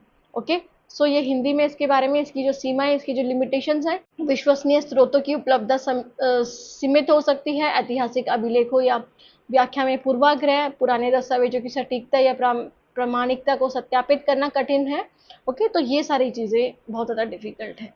उसके बाद हम आ जाते हैं एग्जाम्पल क्या है इसका। जैसे रिसर्चर है, उसको स्टडी करना है evolution of teacher education in India since 1947, कि कैसे टीचर एजुकेशन जो बीएड प्रोग्राम है, जो एमएड प्रोग्राम है, वो कैसे चेंज हुआ है, उसका क्या, उसमें क्या तरक्की हुई है ना 1947 से, बाय एनालाइजिंग गवर्नमेंट पॉलिसीज, की गवर्नमेंट ने उसके लिए क्या पॉलिसीज बनाई है। एजुकेशन कमीशन रिपोर्ट में उसके बारे में क्या आया है, और इंटरव्यू विद रिटायर्ड एजुकेटर, जो पुराने एजुकेटर रहे हैं उससे आप इंटरव्यू करके भी कर सकते हो। तो ये आपकी हिस्टोरिकल रिसर्च हो गई कि आप पुरानी चीज़ों के बारे में देख रहे हो। ओके, सो स्टूडेंट, ये हिंदी में शिक्षा क्षेत्र में उदाहरण क्या है, शोधकर्ता, सरकारी नीतियों, शिक्षा आयोग की रिपोर्ट और सेवानिवृत्त शिक्षकों को साक्षात्कारों का विश्लेषण करके 1947 से भारत में शिक्षा के विकास का अध्ययन कर रहा है। उसके बाद हम आ जाते हैं experimental research, that is experimental design भी पढ़ेंगे इसमें हम, और एक्सपेरिमेंटल रिसर्च के बारे में भी पढ़ेंगे। तो क्या होता है ये, आपको अभी तक मैं होप करती हूँ कि आपको समझ में आया होगा हिस्टोरिकल रिसर्च के बारे में भी, और आपने उससे पहले डिस्क्रिप्टिव रिसर्च के बारे में भी पढ़ ही लिया होगा। ओके, तो दोनों ही बहुत ही ईजी हैं। डिस्क्रिप्टिव रिसर्च आपके करंट एनालिसिस को करती हैं, करंट परफॉर्मेंस को चेक करती हैं, और हिस्टोरिकल रिसर्च आपके पास्ट परफॉर्मेंस को चेक करती है, पास्ट परफॉर्मेंस पे होती है, ये पास्ट का जो डेटा उसके ऊपर ये देखने के लिए कि उसका प्रेजेंट में और फ्यूचर में क्या उसका अफेक्ट पड़ेगा। ओके, सो ये हो गया आपका दैट इज आप बोल सकते हो कि हिस्टोरिकल रिसर्च। उसके बाद आ जाते हैं अनदर इम्पॉर्टेंट रिसर्च के साथ, दैट इज एक्सपेरिमेंटल रिसर्च। तो एक्सपेरिमेंटल रिसर्च क्या होता है, ये भी एक साइंटिफिक मेथड होता है, मतलब आप यहाँ पे प्रूव करते हो, साइंटिफिक मेथड तो सारी रिसर्च ही होती है। सो ये एस्टेब्लिश करता है cause and effect relationship between the variables, कि जिसके ऊपर आप स्टडी कर रहे हो। फॉर एग्जाम्पल आप स्टडी कर रहे हो हॉर्लिक्स पीने वाले बच्चों के ऊपर स्टडी और ना पीने वाले बच्चों के ऊपर स्टडी। तो आपके दो वेरिएबल हो गए, एक तो हॉर्लिक्स पीने वाले हैं, एक ना पीने वाले हैं बच्चे, और बच्चे किस एज के हैं, और हॉर्लिक्स भी आपका एक वेरिएबल हो गया, है ना। तो ये स्टडी करता है कोज एंड इफेक्ट की, कि अगर आप हॉर्लिक्स पिलाओगे तो क्या इफेक्ट पड़ेगा, नहीं पिलाओगे तो क्या इफेक्ट पड़ेगा। ओके, दो वेरिएबल्स के बीच में रिलेशनशिप देखता है। So researcher manipulate an independent variable and measure it effect on the dependent variable. तो रिसर्चर यहाँ पे दो वेरिएबल होते हैं मेनली अगर बात करें तो, एक होता है इंडिपेंडेंट वेरिएबल और एक होता है डिपेंडेंट वेरिएबल। इंडिपेंडेंट वेरिएबल को आप चेंज करके देखते हो और उसका असर आप देखते हो डिपेंडेंट वेरिएबल पे। ओके, जैसे कि आप टीचिंग के बारे में स्टडी करना चाहते हो कि कौन सी टीचिंग बेस्ट है, तो डिपेंडेंट वेरिएबल यहाँ पर आपके जो जिसके ऊपर आप स्टडी कर रहे हो, जैसे आप सेकेंडरी स्कूल स्टूडेंट के ऊपर स्टडी कर रहे हो तो वो डिपेंडेंट वेरिएबल हो गए आपके। और आप क्या कर रहे हो कि कौन से मेथड या फिर कौन सी तरह की टीचिंग बेस्ट है, तो आप डिफरेंट टीचिंग मेथड्स को यूज करोगे, जैसे कि आप ऑनलाइन टीचिंग मेथड को करके देखोगे, ऑफलाइन को करके देखोगे, आप अलग अलग मेथड्स को यूज करोगे। ओके, तो फिर अपनी स्टडी करोगे, रिलेशनशिप देखोगे कि ऑनलाइन का क्या असर है, ऑफलाइन का क्या असर है बच्चों पे। ओके, तो while controlling of for other variable, दूसरे वेरिएबल्स को कंट्रोल करने के लिए। So it answer the question what will happen if. तो ये हमें आंसर देता है कि क्या होगा अगर हम ये फॉर्मूला अपनाते हैं, क्या होगा अगर हम दूसरा फॉर्मूला अपनाते हैं। तो इस क्वेश्चन का आंसर देता है आपका एक्सपेरिमेंटल रिसर्च। तो ये भी आपसे क्वेश्चन में पूछा जा सकता है, और साथ के साथ ये भी पूछा जाता है यूजीसी नेट में कि किसको आप मैनिपुलेट करते हो, किस वेरिएबल को, और किस वेरिएबल पे आप अफेक्ट देखते हो। ओके, काफी इजी है ये भी। प्रायोगिक अनुसंधान क्या है, तो ये प्रायोगिक अनुसंधान एक वैज्ञानिक पद्धति है जिसका उपयोग चरों के बीच कारण और प्रभाव संबंध स्थापित करने के लिए किया जाता है। शोधकर्ता एक स्वतंत्र चर में हेरफेर करता है और अन्य चरों को नियंत्रित करते हुए एक आश्रित चर दैट इज डीवी पर इसके प्रभाव को मापता है। यह इस प्रश्न का उत्तर देता है कि क्या होगा यदि। ओके, इसका उत्तर देता है। उसके बाद हम आ जाते हैं ऑब्जेक्टिव्स क्या है एक्सपेरिमेंटल रिसर्च के। तो सबसे पहले तो ये हाइपोथेसिस को टेस्ट करते हैं अबाउट कोजल रिलेशनशिप, कि जो आपके हाइपोथेसिस आपने बनाए हैं, जैसे कि आपने बना लिया कि हॉर्लिक्स पीने से बच्चों को अफेक्ट होगा, बच्चों की जो दैट इज हाइट पे है वो अफेक्ट होगा, उनकी जो हाइट है वो डिपेंडेंट हो गई, और हॉर्लिक्स हो गया इंडिपेंडेंट, कि एक बार आप हॉर्लिक्स दोगे एक बार नहीं दोगे। ओके, तो आप यहाँ पे कोजल रिलेशनशिप चेक कर रहे हो, आप हाइपोथेसिस को टेस्ट करते हो यहाँ पे कि देने से होगा, मतलब उसका कोई अफेक्ट है, कोई अफेक्ट नहीं है, या फिर पॉजिटिव अफेक्ट है या फिर नेगेटिव अफेक्ट है। Okay, determine the effect of one variable on the other, ये डिटरमाइन करता है कि एक वेरिएबल का दूसरे वेरिएबल पे क्या असर पड़ेगा। कंट्रोल करते हैं वेरिएबल को, रिड्यूस बायस, की यहाँ पे बायसनेस नहीं इंक्लूड करनी है आपको, अपने पॉइंट ऑफ व्यू नहीं इंक्लूड करना है, आप एक्सपेरिमेंट करके देखते हो, आप कंट्रोल करते हो वेरिएबल्स को, कि जो अदर वेरिएबल्स हैं एक्सेप्ट दीज इंडिपेंडेंट और डिपेंडेंट वेरिएबल, जो ऐसे भी चर हैं जो हमें दिखते नहीं हैं या फिर जो हैं पर हमें नहीं पता है, तो उसको कैसे आप कंट्रोल करोगे, उस पर भी फोकस करती है study. To establish scientific evidence for theories and practices, तो ये एक तरह से साइंटिफिक एविडेंस के लिए तैयार किया जाता है एक्सपेरिमेंटल रिसर्च, कि जैसे आप देखते हो कि कौन सी दवाई आपके लिए बहुत अच्छी है, कौन सी अच्छी नहीं है। तो एक तरह से यहाँ पे साइंटिफिक एविडेंस दिखाते हैं एक्सपेरिमेंटल रिसर्च में। ओके, जैसे आपने कोविड में देखा था कि कोविड में जो आपको वैक्सीन दी जा रही थी डिफरेंट डिफरेंट टाइप्स की, उसमें ये भी बोलते थे कि ये वाली वैक्सीन ज़्यादा अच्छी है, कोवैक्सीन ज़्यादा अच्छी है, कोविशील्ड ज़्यादा अच्छी है ना। एक रशिया वाली भी थी वो ज़्यादा अच्छी है। तो बेसिकली वो क्यों अच्छी है, वो एक तरह से एक्सपेरिमेंट करके दिखाया गया था कि ये वाली वैक्सीन इतनी कारगर है, दूसरी थोड़ी कम कारगर है। तो एक तरह से वहाँ पे आपको एविडेंस प्रोवाइड करा गया था कि एविडेंस के बेस पे आपको थ्योरीज और प्रैक्टिस बनती है यहाँ पे। ओके, थ्योरीज और प्रैक्टिस करते हो। सो उसके बाद है हिंदी में प्रायोगिक अनुसंधान के उद्देश्य जो है कार्य कारण संबंधों के बारे में परिकल्पनाओं का परीक्षण करना, टेस्ट करना, एक चर का दूसरे पर प्रभाव निर्धारित करना, चरों को नियंत्रित करना और पूर्वाग्रह को कम करना। सिद्धांतों या प्रथाओं के बीच के लिए वैज्ञानिक दैट इज साक्ष्य स्थापित करना। उसके बाद हम आ जाते हैं नेक्स्ट पे, दैट इज द कैरेक्टरिस्टिक्स क्या है। तो सबसे पहले यहाँ पे सबसे इंपॉर्टेंट जो कैरेक्टरिस्टिक्स है कि यहाँ पे मैनिपुलेशन होता है, फेरबदल होता है, या फिर आप बोल सकते हो बदलाव होता है। तो researcher actively manipulate the independent variable. अब मैनिपुलेट किस पे करते हैं, ओनली इंडिपेंडेंट वेरिएबल को आप मैनिपुलेट कर सकते हो, डिपेंडेंट को नहीं। कंट्रोल होता है, यहाँ पे आप कंट्रोल ग्रुप का यूज करते हो, और random assignment to reduce biases, कि कंट्रोल ग्रुप कौन, जिसके ऊपर आप एक्सपेरिमेंट कर रहे हो, तो आप एक तरह से कंट्रोल लगा दोगे कि उसको वो चीज करनी ही है, ओके। और रैंडमली बेस पे आप रैंडमली बेस पे करते हो, ऐसा नहीं कि आप अपने इच्छा के अकॉर्डिंग कर रहे हो, ओके। ऑब्जर्वेशन होती है, यहाँ पे ऑब्जर्व करते हो, अफेक्ट को देखते हो कि क्या अफेक्ट आया डिपेंडेंट वेरिएबल पे, है ना, इंडिपेंडेंट वेरिएबल का। मतलब आपके हॉर्लिक्स का क्या इफेक्ट आया है बच्चों पे जो पीते हैं और जो नहीं पीते हैं। रेप्लीकेशन होता है, मतलब आप बार बार करके देखते हो, इट मीन्स कि आपकी स्टडी अगर रेप्लीकेट हो रही है तो इट मीन्स कि वो सही स्टडी है आपकी। ऐसा नहीं कि आज आपने देख लिया कि हॉर्लिक्स पीने से बच्चों की हाइट बढ़ रही है, दूसरे दिन देख रहे हो कि हॉर्लिक्स पीने से नहीं बढ़ रही है, तो वो चीज़ नहीं होनी चाहिए आपकी स्टडी में। तो can be repeated under similar condition, कि आप सिमिलर कंडीशन अगर प्रोवाइड करोगे तो वही रिजल्ट आना चाहिए उसका। ये कुछ कैरेक्टरिस्टिक्स है एक्सपेरिमेंटल रिसर्च की। तो हेर फेर कर सकते हो, नियंत्रण होता है, अवलोकन होता है, और प्रतिकृतिकरण भी होता है, दैट इज रेप्लीकेशन भी होता है, ओके।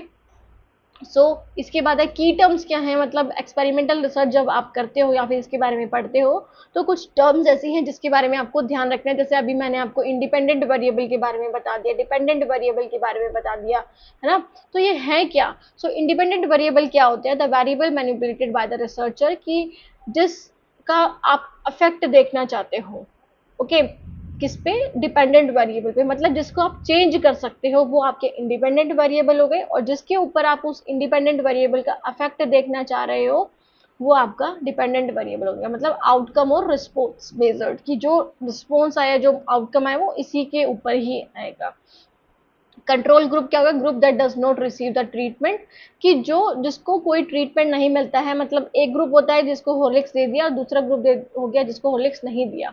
तो जिसको नहीं दिया उसको आप मेजर करोगे, जिसको दिया है तभी तो आप रिलेशनशिप निकाल पाओगे, तभी तो आप देख पाओगे ना कि क्या इफेक्ट है उसका, है ना। तो वो देखने के लिए आप क्या करते हो, कंट्रोल ग्रुप को भी यूज करते हो, मतलब जिसपे आप कोई भी ट्रीटमेंट नहीं देते हो। एक्सपेरिमेंटल ग्रुप होता है जहाँ पे जिसको क्या मिलता है, ट्रीटमेंट मिलता है, जिसको आप मैनिपुलेट करके देखते हो। रैंडमाइजेशन क्या होता है, random assignment of participant to the group, कि आप जो लोग हैं जिस पे आप स्टडी कर रहे हो उसको आप रैंडमली सिलेक्ट करते हो, ऐसा नहीं कि आपकी बायसनेस उस पर इंक्लूड होती है, मतलब नॉन रैंडम बेसिस पे आप करते हो, ओके। एक्सट्रेनियस वेरिएबल्स भी होते हैं, मतलब ऐसे कुछ वेरिएबल्स जो आपकी स्टडी पे अफेक्ट तो करते हैं बट वो आप लेते नहीं हो, वो दिखते नहीं है।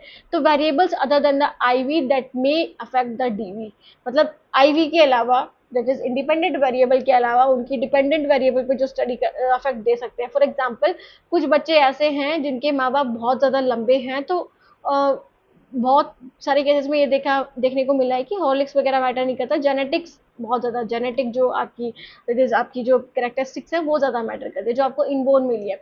तो वो आपका क्या हो गया, वो एक्सट्रेनियस वेरिएबल हो गया, है ना। अब आप ये देख रहे हो कि हॉर्लिक्स पीने से बढ़ रही है या नहीं बढ़ रही है, बट आप यहाँ पे कुछ जेनेटिक आपके वेरिएबल्स भी हैं, मतलब जो आपके एक्सट्रेनियस वेरिएबल कहलाएंगे, कि जो आपकी स्टडी को किसी ना किसी तरह से अफेक्ट जरूर करेंगे, ओके। सो उसके बाद हम आ जाते हैं नेक्स्ट पे, दैट इज द, ये हिंदी में महत्वपूर्ण पदों में स्वतंत्र चर होते हैं, आश्रित चर होते हैं, नियंत्रण समूह होते हैं, प्रायोगिक समूह होता है, यादृच्छिकीकरण होता है, और बाह्य चर होता है, okay. Next is the types of experimental design. अब एक्सपेरिमेंटल डिजाइन के क्या टाइप्स है, मतलब किस तरह से आप एक्सपेरिमेंट करते हो, क्या डिजाइन क्रिएट करते हो, कैसे करते हो आप एक्सपेरिमेंट, तो वो क्या हो गए आपके एक्सपेरिमेंटल डिजाइन हो गए।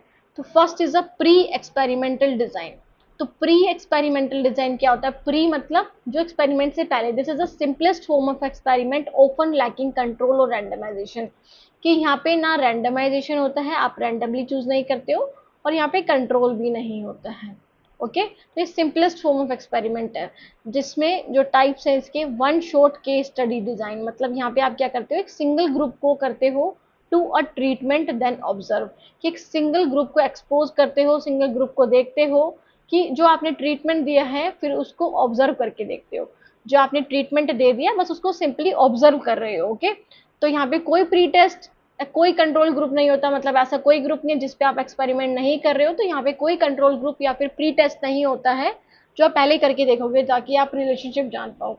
Teaching a topic using a video lesson and teaching testing student afterward. बस आप क्या कर रहे हो यहाँ पे, उसको दैट इज ट्रीटमेंट दे रहे हो वेरिएबल को, और बस उसका इफेक्ट जानना चाह रहे हो, मतलब उसको ऑब्जर्व कर रहे हो बस कि एक मतलब बच्चों को क्लास में वीडियो के थ्रू पढ़ा रहे हो आप, वीडियो लेसन के थ्रू किसी टॉपिक को, फिर उसको टेस्ट कर रहे हो कि कितना उन्हें समझ में आया. तो यहाँ पे कोई कंट्रोल ग्रुप नहीं था जिसके ऊपर आपने स्टडी नहीं करा, ऐसा कुछ नहीं था यहाँ पे. ओके, इसके बाद है ये पूर्व प्रयोगात्मक डिजाइन. ये प्रयोग के सबसे सरल रूप हैं जिनमें प्राय नियंत्रण या यादृच्छिकता का अभाव होता है. तो one shot case study design जिसे बोलते हैं. उसके बाद हम आ गए one group pre test post test design. इसका ही पार्ट है ये, किसका, आपके that is pre experimental design का.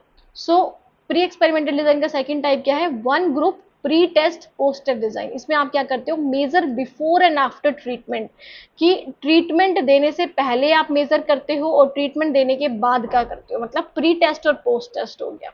क्या पहले प्री टेस्ट लेते हो फिर पोस्ट टेस्ट लेते हो. ओके, सो स्टूडेंट यहाँ पे कोई कंट्रोल ग्रुप नहीं होता. सो इंटरनल वैलिडिटी इसकी वीक होती है. इंटरनल वैलिडिटी मतलब कि क्या जो आप स्टडी कर रहे हो उसका जो कोजल रिलेशनशिप है, क्या वो सही आया है, क्या सटीक है, बिल्कुल उसमें प्रिसाइजनेस है या नहीं, उसको चेक करता है इंटरनल वैलिडिटी.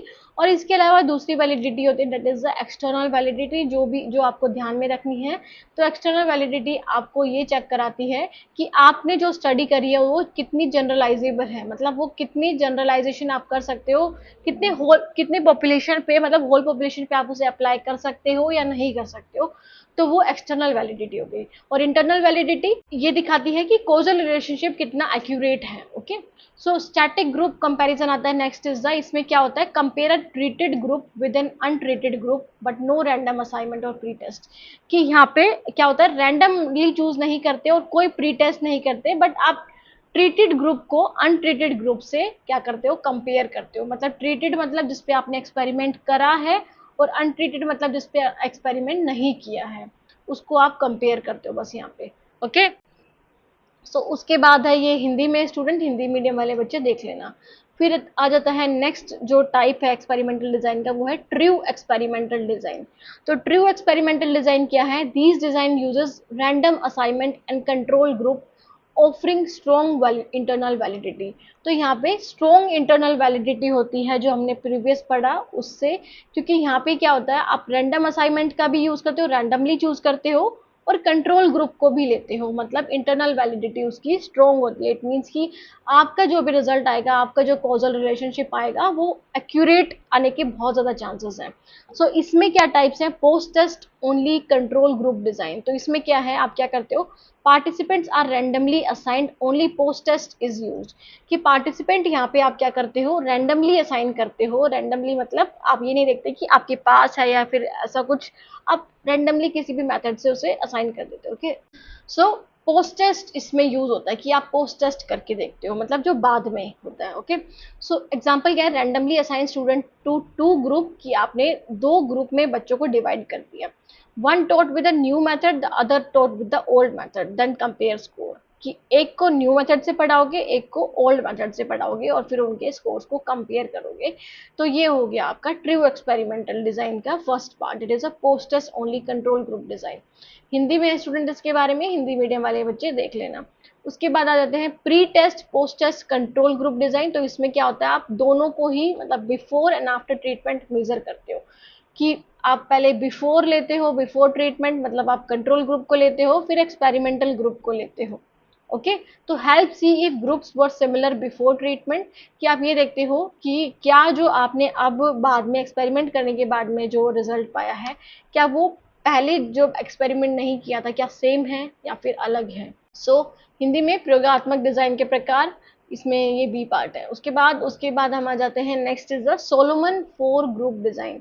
तो ये सोलोमन के द्वारा दिया गया था, combine both pre test post test and post test only design. तो इसमें क्या होता है, आप प्री टेस्ट पोस्ट टेस्ट भी लेते हो और पोस्ट टेस्ट ओनली डिजाइन, मतलब आप यहाँ पे आप एक तरह से आप बोल सकते हो कि ये 4 ग्रुप डिजाइन को यूज करता है. मतलब to receive pre test, to do not, to receive treatment, to do not. की जो दो मतलब दो ग्रुप हैं वो क्या करेंगे, उनको प्री टेस्ट रिसीव होगा, मतलब वो प्री टेस्ट होगा उनके ऊपर पहले एक्सपेरिमेंट करने से पहले, फिर दो होंगे उस पर कोई भी प्री टेस्ट नहीं होगा, दो को ट्रीटमेंट मिलेगा, मतलब दो को आप बोल सकते हो कि वहाँ पे कंट्रोल ग्रुप और दैट इज एक्सपेरिमेंटल ग्रुप होंगे और दो के पास नहीं होंगे। तो control for pre test affect strongest design but complex and resource intensive. तो ये एक तरह से कॉम्प्लेक्स भी बहुत ज़्यादा है, जो हर जो रिसर्चर है वो नहीं समझ पाता इस चीज़ को, नहीं समझ पाता उसको बिल्कुल, आप उसको गहराई में जाके स्टडी करनी होती है, उसके बारे में समझना होता है, और प्री टेस्ट अफेक्ट को कंट्रोल कर सकते हो आप यहाँ पे। ओके, स्ट्रॉन्गर डिजाइन माना जाता है बट कॉम्प्लेक्स और रिसोर्स इसके लिए बहुत ज़्यादा चाहिए करने के लिए। सो यहाँ पे है सोलोमन 4 ग्रुप डिजाइन। उसके बाद हम आ जाते हैं नेक्स्ट पे, that is a quasi experimental design. तो क्वासी एक्सपेरिमेंटल क्या है, used when random assignment is not possible still tries to infer causality. कि यहाँ पे रैंडम असाइनमेंट पॉसिबल ही नहीं है, आप रैंडमली चूज नहीं कर सकते हो, बट फिर भी आप ट्राई करते हो कि उसकी जो कॉजलिटी है, मतलब जो परिणाम है, अफेक्ट जो आएगा है ना, कोज आएगा वो सही आए। तो इसमें क्या टाइप है, that is a non equivalent control group design. इसमें क्या होता है इस फॉर्मेट के अकॉर्डिंग, तो groups are not randomly assign, कि जो आपके ग्रुप्स हैं वो रैंडमली असाइन नहीं होते हैं, वो आपके बायसनेस के ऊपर बेस्ड होते हैं। Okay, often use in field settings like schools, की जहाँ पे आप एक लिमिटेड सा एरिया है वहां पर आप इसे यूज कर सकते हो, जैसे स्कूल्स में हो गया, कॉलेजेस में हो गया ऐसे। सो ये हिंदी में है अर्ध प्रायोगिक डिजाइन। उसके बाद हम आ जाते हैं नेक्स्ट पे, टाइम सीरीज डिजाइन। तो टाइम सीरीज डिजाइन में क्या करते हो आप, multiple observation before and after treatment, की आप सिर्फ एक बार ही ऑब्जर्व नहीं करते हो, डिफरेंट पीरियड ऑफ टाइम में ऑब्जर्व करते हो। ओके, कि बिफोर और आफ्टर ट्रीटमेंट, मतलब पहले ट्रीटमेंट नहीं दिया आपने, उसके बाद दिया, तो दोनों को ऑब्जर्व करते हो टाइम पीरियड के दौरान। ओके, तो detect trends and patterns over time, फिर उससे क्या पता चलता है, हमें जो ट्रेंड्स हैं, जो पैटर्न चले आ रहे हैं, तो उन सब चीज़ों के बारे में पता लगता है इससे, टाइम सीरीज डिज़ाइन से समय के साथ रुझान और पैटर्न का पता लगाता है। उसके बाद आ जाते हैं एडवांटेजेस। तो ये हो गए हमारे दैट इज एक्सपेरिमेंटल डिज़ाइन के टाइप्स। उसके बाद हम आ जाते हैं एडवांटेजेस ऑफ एक्सपेरिमेंटल रिसर्च। तो एक्सपेरिमेंटल रिसर्च क्यों यूजफुल होती है, बिकॉज ये सबसे पहले तो कोज एंड इफेक्ट रिलेशनशिप बिल्ड करती है, यहाँ पर आप परिणाम जान सकते हो, और साथ में आप उसका कोज क्या है, अफेक्ट क्या है, उसके बारे में जान सकते हो। हाई इंटरनल वैलिडिटी होती है, मतलब specially in true experimental design जो हमने देखा था, कि वहां पर आप इंटरनल वैलिडिटी ज़्यादा हाई होती है, बिकॉज वहां पे आप क्या कर सकते हो, एक्यूरेटली कॉजल रिलेशनशिप को बना सकते हो। ठीक है, क्योंकि आप वहां पे प्री टेस्ट और पोस्ट टेस्ट का यूज करते हो, रैंडम असाइनमेंट को लेते हो। ओके, क्या लेते हो, रैंडम असाइनमेंट, रैंडमली सिलेक्ट करते हो सैंपल को, प्री टेस्ट और पोस्ट टेस्ट दोनों को यूज करते हो। रिजल्ट को रेप्लिकेट करा जाता है अंडर सिमिलर कंडीशन, की आप बार बार देख सकते हो उस रिजल्ट को, दोबारा से देख सकते हो। जैसे आपने देख लिया कि हॉर्लिक्स का प्रभाव नहीं है, तो आप अगर फर्दर रिसर्च भी करोगे तो वो भी वही शो करेगी, ओके, कि नहीं है कोई भी इफेक्ट। तो रिजल्ट को रेप्लिकेट करने में हेल्प करती है, या फिर रिजल्ट को रेप्लिकेट किया जा सकता है एक्सपेरिमेंटल रिसर्च में। सो लिमिटेशंस क्या है इसकी, इट मे बी एथिकली और practically difficult to manipulate variable, कि मतलब आप उनके मूल्यों को देखोगे, आप वैल्यूज को देखोगे, एथिकली वो चीज़ बहुत मुश्किल हो जाती है कि आप उसे मैनिपुलेट करो, करना सही नहीं है। जैसे कि आप पेड़ के ऊपर, या फिर आप बोल सकते हो कि पौधों के ऊपर स्टडी कर रहे हो, है ना, एक्सपेरिमेंट करके देख रहे हो कि किसको कितनी धूप की ज़रूरत है, क्या धूप अफेक्ट करती है ना, तो वो चीज़ आप देख रहे हो, तो आप एथिकली भी तो रॉन्ग कर रहे हो, कि किसी पौधे को मार रहे हो आप, है ना, अपने एक्सपेरिमेंट के चक्कर में। जो आप देखते हो इतने सारे एक्सपेरिमेंट्स होते हैं, जैसे आपने इतनी थ्योरीज पढ़ी होंगी, लर्निंग थ्योरीज आपने, मोस्टली जो थ्योरीज होती है वो किस पे बेस्ड होती हैं, वो एनिमल्स पे ही बेस्ड होती है। तो वो एथिकली बहुत गलत है वो चीज़ करना, और प्रैक्टिकली डिफिकल्ट भी बन जाता है, आप मैनिपुलेट करो वेरिएबल को। ओके, मे लैक एक्सटर्नल वैलिडिटी, आप जनरलाइज नहीं कर सकते इसे, आप बस उसी सिमिलर कॉन्टेक्स्ट में उसे उसको अप्लाई कर सकते हो। तो रियल वर्ल्ड सेटिंग में उसे अप्लाई करना बहुत ज़्यादा डिफिकल्ट हो जाता है, हर इंसान पर उसे अप्लाई करना। ओके, तो एक्सटर्नल वैलिडिटी उसकी ज़्यादा नहीं होती है, इंटरनल वैलिडिटी हम मान सकते हैं, वो भी किस में, ट्रू एक्सपेरिमेंटल डिज़ाइन में। Okay, require resource time and control. तो इसमें आपको टाइम चाहिए, क्योंकि आप ऑब्जर्वेशन करते हो डिफरेंट टाइम पीरियड में, डिफरेंट आप ऑब्जर्वेशन करते हो, कंट्रोल करना होता है आपको वेरिएबल्स का, और डिफरेंट रिसोर्सेज भी चाहिए कि जिसके ऊपर आप स्टडी कर रहे हो, आपको वो सारी चीज़ें तो चाहिए ना, आपको दैट इज स्केल चाहिए, बहुत सारी चीज़ें चाहिए होती है जिसके थ्रू आप मेजर कर सकते हो। ओके, तो ये इसकी कुछ लिमिटेशंस है, सीमाएं हैं, तो हिंदी मीडियम वाले बच्चे देख सकते हैं, सामान्यकरण नहीं कर सकते क्योंकि बाह्य वैधता वैधता इसमें नहीं होती है। उसके बाद हम आ जाते हैं एग्जाम्पल क्या है इसका। तो जैसे school wants to test a new teaching method, कि एक स्कूल है उसको नया टीचिंग मेथड टेस्ट करना है, तो वो 100 बच्चों को सिलेक्ट कर लेगा और रैंडमली असाइन कर देगा उसको 2 ग्रुप में, मतलब 2 ग्रुप में उन्हें बांट देंगे। तो ग्रुप ए को ट्रेडिशनल मेथड से पढ़ाएंगे, ग्रुप बी को जो मॉडर्न या फिर न्यू मेथड है उससे पढ़ाएंगे। फिर 1 महीने बाद देखेंगे, मतलब 1 महीने बाद एक टेस्ट लेंगे, सिमिलर टेस्ट लेंगे उनसे भी जिन्होंने ऑनलाइन पढ़ा है, मतलब जिन्होंने नए मेथड से पढ़ा है, उनसे भी जिन्होंने ट्रेडिशनल वे से पढ़ा है। फिर उनके रिजल्ट्स को कंपेयर करेंगे और देखेंगे कि कौन सा मेथड ज़्यादा इफेक्टिव है, मतलब कौन सा इन द सेंस कि जो नया मेथड है आपका उसका क्या रिजल्ट आया है, क्या इफेक्ट आया बच्चों पे, उस चीज़ को आप देखोगे। ओके, तो ये आपका हो गया एक्सपेरिमेंटल रिसर्च। एक्सपेरिमेंटल रिसर्च भी काफ़ी आसान सा टॉपिक है, बस इसमें थोड़ी प्रॉब्लम आती है तो वो एक्सपेरिमेंटल डिज़ाइन में ही आती है। ओके, एक्सपेरिमेंटल डिज़ाइन, ठीक है। अब हम आ जाते हैं नेक्स्ट एंड लास्ट टॉपिक पे जो आपके यूनिट 1 का है, that is a qualitative approach of research, ethnography and case study. Qualitative approach of research क्या है, मतलब एथनोग्राफी और केस स्टडी के बारे में हम पढ़ेंगे।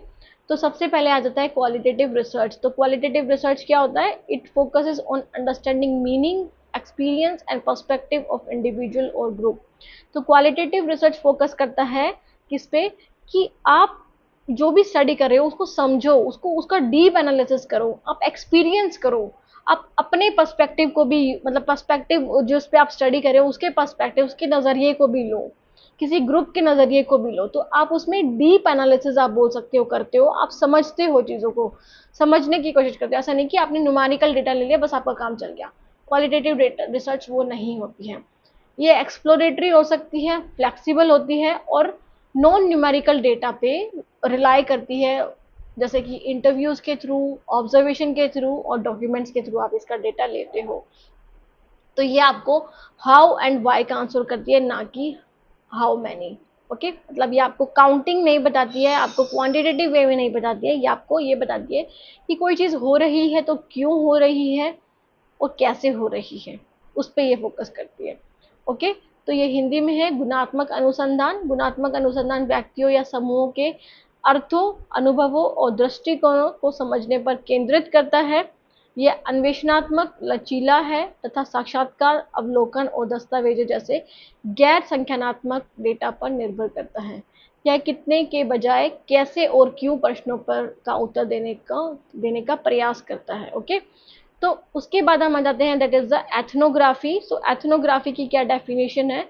सो ethnography is a qualitative research method use to study culture, communities and social group in their natural environment by immersing in their daily life. So ethnography एक इसका टाइप है, किसका, आपके क्वालिटेटिव रिसर्च का। क्वालिटेटिव रिसर्च ढेर सारी है, पर जो आपके सिलेबस में दिया हुआ है एथनोग्राफी और केस स्टडी, वो आपके लिए काफ़ी इंपॉर्टेंट है इस टाइम पीरियड में, या फिर अब मैं जो आपको पढ़ा रही हूँ उसमें। तो एथनोग्राफी क्या होती है, एथनोग्राफी क्वालिटेटिव रिसर्च मेथड होता है जो स्टडी करता है कल्चर को, कम्युनिटीज़ को, सोशल ग्रुप को उनके नेचुरल एनवायरनमेंट में जाकर के। मतलब इसमें आप कल्चर को या किसी कम्युनिटी जो समाज है उसके बारे में स्टडी करते हो, वहाँ पर खुद जा करके आप ऑब्जर्व करते हो लोगों को, उनसे बातचीत करते हो, उनसे बात उगलवाते हो। ओके, कि वो अपने डेली लाइफ में उस कल्चर को कैसे फॉलो कर रहे हैं। सो एथनो का मतलब क्या होता है, एथनो का मतलब होता है पीपल और कल्चर, कि आप कल्चर या पीपल की स्टडी कर रहे हो। ग्राफी मतलब राइटिंग और रिकॉर्डिंग, कि आप लोगों के कल्चर को या लोगों को लिख रहे हो या फिर उनको रिकॉर्ड कर रहे हो। ओके, तो ये आपकी एथनोग्राफी की डेफिनेशन हो गई। सो परिभाषा क्या है, नरवंश विज्ञान एक गुणात्मक शोध पद्धति है जिसका उपयोग संस्कृतियों, समुदायों या सामाजिक समूहों का उनके दैनिक जीवन में डूबकर उनके प्राकृतिक वातावरण में अध्ययन करने के लिए किया जाता है। ओके, उसके बाद हम आ जाते हैं पर्पस पे। सो पर्पस क्या है इसका? To understand the belief, behaviour, interaction, customs and social practices of a group. तो बेसिकली ये क्यों करी जाती है? ताकि आप उस, जैसे आप ट्राइबल लोगों के पास जाना चाहते हो, उनके कल्चर के बारे में स्टडी करना चाहते हो, तो उनके बिलीफ को, कि किन चीज़ों को वो मानते हैं, क्या बिहेवियर पैटर्न है उनके, क्या इंटरैक्शन मतलब कैसे वो इंटरैक्ट करते हैं, कस्टम्स क्या हैं उनके, रीति रिवाज क्या हैं, सोशल प्रैक्टिस कैसे करते हैं, मतलब जो उनके कुछ फेस्टिवल्स होते होंगे, कैसी कम्युनिटी गैदरिंग करते हैं, उन चीज़ों को आप समझते हो। तो मतलब पर्पस इसका ये है। So to see the world through the eyes of the participant. तो यहाँ पे आप देखते हो उनके बारे में, उनके पार्टिसिपेंट को देखकर, मतलब उनको समझ कर, ओके, उनके वर्ल्ड को उनके नज़रिए से ही देखते हो, किनके, जिनके ऊपर आप स्टडी कर रहे हो। तो ये एथनोग्राफी। उद्देश्य यहाँ हिंदी में है, किसी समूह के विश्वासों, व्यवहारों, अंत्यक्रियाओं, रीति रिवाजों और सामाजिक प्रथाओं को समझना इसका उद्देश्य है। सो प्रतिभागियों की नज़र से दुनिया को देखना। Next is the key features. तो फीचर्स क्या हैं इसके? सबसे पहले तो long term immersion in the field, that is a often months और ईयर। तो आप यहाँ पे सबसे पहले एथनोग्राफिक स्टडी जब भी करते हो, तब आपके पास बहुत ज़्यादा टाइम होता है, आपको बहुत टाइम लग जाता है, 6 महीने, 1 साल समझने में किसी कल्चर के बारे में। सबसे पहले तो आपको ट्रस्ट बिल्ड करना बहुत ज़रूरी होता है किसी भी कम्युनिटी में जाकर के। तो बहुत ज़्यादा टाइम इसमें लग जाता है किसी भी मेथड को, या फिर किसी भी तरह की स्टडी मतलब एथनोग्राफिक स्टडी करने में, ओके। तो मंथ भी हो सकता है, वो ईयर्स भी हो सकते हैं। पार्टिसिपेंट ऑब्जर्वेशन होती है कि आपको खुद जाना होता है, खुद देखना होता है, researcher become the part of the group, कि वो ग्रुप का पार्ट बन जाता है, उनको ट्रस्ट बिल्ड करना होता है अपने जो भी, जिसके ऊपर वो स्टडी कर रहे हैं उसके लिए, ओके। ओपन एंडेड इंटरव्यूज होते हैं एंड इनफॉर्मल कन्वर्सेशंस होती हैं यहाँ पे। मतलब आप जो इंटरव्यूज लेते हो वो ओपन एंडेड वे में होते हैं और इनफॉर्मल कन्वर्सेशंस के थ्रू करते हो। मतलब ऐसा नहीं कि आपने स्ट्रक्चर्ड वे में लिख के जा रहे हो कि मुझे तो ये पूछना है, ये चीज़ें पूछनी, नहीं। आप उनके ही नेचुरल सेटिंग में जाके उनके जो फेस्टिवल्स हैं उनको सेलिब्रेट करते हो, देखते हो, ऑब्जर्व करते हो, और ओपन एंडेड ऐसे ही बस बातचीत के जरिए आप उसका, उनका इंटरव्यू लेते हो, उनसे रिकॉर्ड निकलवाते हो, ओके। सो थिक डिस्क्रिप्शन होता है, इट मीन्स की detailed narrative of the context, behaviour and meaning. तो यहाँ पे क्या होता है? थिक डिस्क्रिप्शन मतलब आप ये नहीं कि आपका जो डेटा है वो ग्राफ बना दिया और बस हो गया काम, नहीं। आप यहाँ पे उनको बहुत बारीकी से उनके बारे में उनकी डिटेल्स लिखते हो, नरेटिव कॉन्टेक्स्ट में, कहानी के जरिए, या फिर उसके दैट इज उसकी जो रियल लाइफ है उसके बेस पे बिहेवियर को और उनके मीनिंग को आप बिल्कुल डिटेल वे में थिक डिस्क्रिप्शन समझाते हो, ओके। तो ये इसकी प्रमुख विशेषता है। क्षेत्र में दीर्घकालिक कार्य, सहभागी अवलोकन, खुले साक्षात्कार और अनौपचारिक बातचीत और मोटा वर्णन, okay. So the next is the example. तो एग्जाम्पल क्या है इसका? An ethnographer spend 6 months in a rural school observing teachers and student to understand how culture values influence classroom behaviour. तो एक एथनोग्राफर है, वो एक रूरल स्कूल एरिया में 6 महीने से वहाँ पर उनकी स्टडी कर रहा है, मतलब वो ऑब्जर्व कर रहा है टीचर्स को भी, स्टूडेंट्स को भी, कैसे उनके कल्चरल वैल्यूज़ को वो सेलिब्रेट करते हैं, कैसे उनकी जो कल्चरल वैल्यूज़ हैं वो क्लासरूम बिहेवियर को दैट इज़ बोल सकते हो कि इन्फ्लुएंस करती हैं, उस पर प्रभाव डालती हैं। तो आप वहाँ पे एथनोग्राफिक स्टडी कर रहे हो, ओके। एथनोग्राफिक स्टडी, नरवंश विज्ञान जिसे बोलेंगे, जो पर्सन से या फिर उनके कल्चर से रिलेटेड होती है। तो ये हिंदी में है। उदाहरण शिक्षा, एक नरवंश विज्ञानी एक ग्रामीण स्कूल में 6 महीने बिताता है तथा शिक्षकों और छात्रों का अवलोकन करता है, ताकि यह समझ सके कि सांस्कृतिक मूल्य कक्षा व्यवहार को किस प्रकार प्रभावित करते हैं, ठीक है। Next is the strength. तो क्या इनकी स्ट्रेंथ है? तो सबसे पहले तो डीप अंडरस्टैंडिंग मिलती है, बहुत अभी हमने इतना ज़्यादा सुना है, आपने बहुत अच्छे से सुना है। तो यहाँ पे आप डीप अंडरस्टैंडिंग, क्योंकि आप थिक डिस्क्रिप्शन लिखते हो अपनी रिसर्च में इसके बारे में, तो आपको डीप अंडरस्टैंडिंग होनी चाहिए, बिल्कुल गहराई में उनके बारे में, ग्रुप लाइफ और कल्चर के बारे में पता होना चाहिए। रिच कॉन्टेक्चुअल डेटा होता है फ्रॉम रियल लाइफ सेटिंग, कि आप रियल लाइफ में जा करके इकट्ठा करते हो डेटा, तो वो उनके कॉन्टेक्स्ट के बेसिस पे होता है और बिल्कुल सही एक्यूरेट आप बोल सकते हो, उनके अकॉर्डिंग वो होता है। Uncover hidden meanings and unspoken rules, की कुछ ऐसी चीज़ें हैं जो हमें नहीं पता होती अगर हम सिर्फ डेटा इकट्ठा कर ले तो, बट अगर हम उनके पास जाकर के किसी कल्चर के बारे में स्टडी करेंगे तो बहुत सारी चीज़ें ऐसी होती है जो छिपी हुई होती है, जो कभी सुनाई ही नहीं जाती, जो कभी बताई ही नहीं जाती, तो वो अनकवर करता है एथनोग्राफिक स्टडी, आपके हिडन मीनिंग को, ओके। उनके जो भी कल्चर, उनके जो लोग हैं उनको, उनके हिडन मीनिंग को, कि क्या वो कुछ सेलिब्रेट करते हैं, कोई फेस्टिवल तो क्यों करते हैं, क्या रीज़न है उसके पीछे, किसी कल्चर को मानते तो क्यों मानते हैं वो, उन सब चीज़ों को। ओके, सो इसके बाद है ताकत इसमें, तो समूह जीवन और संस्कृति की गहरी समझ प्रदान करता है, वास्तविक जीवन में समृद्ध और प्रासंगिक डेटा, छिपे हुए अर्थों और अलिखित नियमों को उजागर करता है। उसके बाद हम आ जाते हैं लिमिटेशंस पे। तो लिमिटेशंस क्या है, सबसे पहले तो ये टाइम कंज्यूमिंग होता है and may raise ethical concern. तो यहाँ पे एथिकल कंसर्न भी बहुत ज़्यादा देखने को मिलते हैं, मतलब यहाँ पे ऐसा नहीं कि आप उसमें अपने, मतलब कभी कभार ऐसा भी होता है कि जो रिसर्चर होता है वो बताता ही नहीं है उनको कि वो रिसर्च कर रहा है, तो बताएगा नहीं तो फिर वो रियल सेटिंग्स में नहीं जा पाएगा, रियल उसके ट्रस्ट बिल्ड नहीं कर पाएगा, फिर वो फॉर्मल तरीके से ही लोग उसको देखेंगे।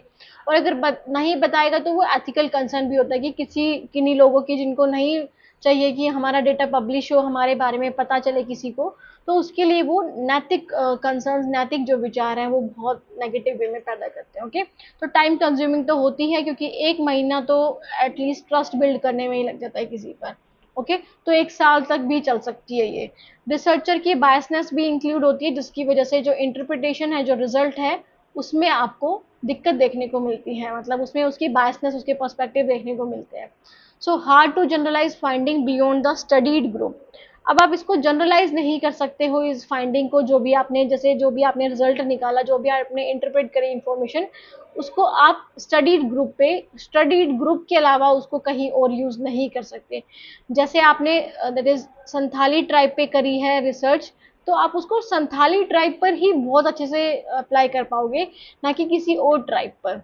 ओके, जैसे आपने हिंदू कल्चर के बारे में स्टडी करना चाहा, तो आप हिंदू कल्चर वाले पे ही उसे अप्लाई कर पाओगे, ना कि अदर रिलीजियन पे। ओके, अच्छे से। सो ये इसकी सीमाएं हैं, इसमें समय लगता है और नैतिक चिंताएं उत्पन्न हो सकती हैं। शोधकर्ता का पूर्वाग्रह व्याख्या को प्रभावित कर सकता है। अध्ययन किए गए समूह से परे निष्कर्षों का सामान्यीकरण करना कठिन है। ओके, उसके बाद हम आ जाते हैं नेक्स्ट पे, that is the case study. तो अभी हमने एथनोग्राफी के बारे में पढ़ा, उसके बाद हम आ जाते हैं केस स्टडी पे। तो क्या डेफिनेशन है, तो सबसे पहले case study is a detailed and in depth analysis of a single case. अब आप यहाँ पे आप सिंगल केस या फिर स्मॉल नंबर ऑफ केसेस को पढ़ते हो, जैसे किसी इंडिविजुअल को पढ़ रहे हो आप बहुत गहराई से, कोई एक हाई आईक्यू वाला बच्चा है, आप उसके ऊपर केस स्टडी करना चाहते हो, किसी ग्रुप को पढ़ रहे हो, आप किसी इंस्टीट्यूशन को पढ़ रहे हो, या फिर इवेंट या फिर प्रोग्राम को पढ़ रहे हो with in its real life context. Okay, उसके रियल लाइफ में जा करके, उसके रियल लाइफ लाइफ के नजरिए को यूज करके। सो ये फोकस करता है case in its context. Okay, कि एक केस पे उसके नज़रिए के अकॉर्डिंग, उसके कॉन्टेक्स्ट के अकॉर्डिंग आप इसको पढ़ते हो। ओके, तो देखो यहाँ किसी मामले पर उसके संदर्भ में ध्यान केंद्रित करता है केस स्टडी। और ऐसा नहीं कि आप बहुत सारे इंसानों पे इसे कर सकते हो, एक इंडिविजुअल बीइंग पे, जो बहुत आप बोल सकते हो कि जो अलग ही है, जिसपे आपको इंटरेस्ट है, जिस, है ना, समूह पे, संस्था पे, घटना पे, या फिर कार्यक्रम पे। ओके, सो स्टूडेंट, पर्पस क्या है इसका, to explore and understand complex issues in depth. तो क्यों करी जाती है ये रिसर्च केस स्टडी, तो ये इसलिए करी जाती है क्योंकि आपको कोई कॉम्प्लेक्स इश्यूज हैं जो नहीं सॉल्व हो पा रहे हैं, जो बिल्कुल ही अलग हैं, उनको समझने के लिए, है ना, उनको परखने के लिए आप इन डेप्थ स्टडी करते हो, गहराई में जा करके। टू जनरेट इंसाइट्स, पैटर्न्स और theories from a real life example, कि आपको इंसाइट दैट इज जनरेट करने हैं, या फिर कोई पैटर्न जनरेट करना है, या फिर कोई थ्योरी डेवलप करनी है रियल लाइफ एग्जाम्पल के थ्रू, तो वो क्या हो गया, वो आपका पर्पस हो गया इसका, किसका, केस स्टडी का। सो ये हिंदी में जटिल मुद्दों को गहराई से जानना और समझना, वास्तविक जीवन के उदाहरण से अंतर्दृष्टि, पैटर्न या सिद्धांत उत्पन्न करना।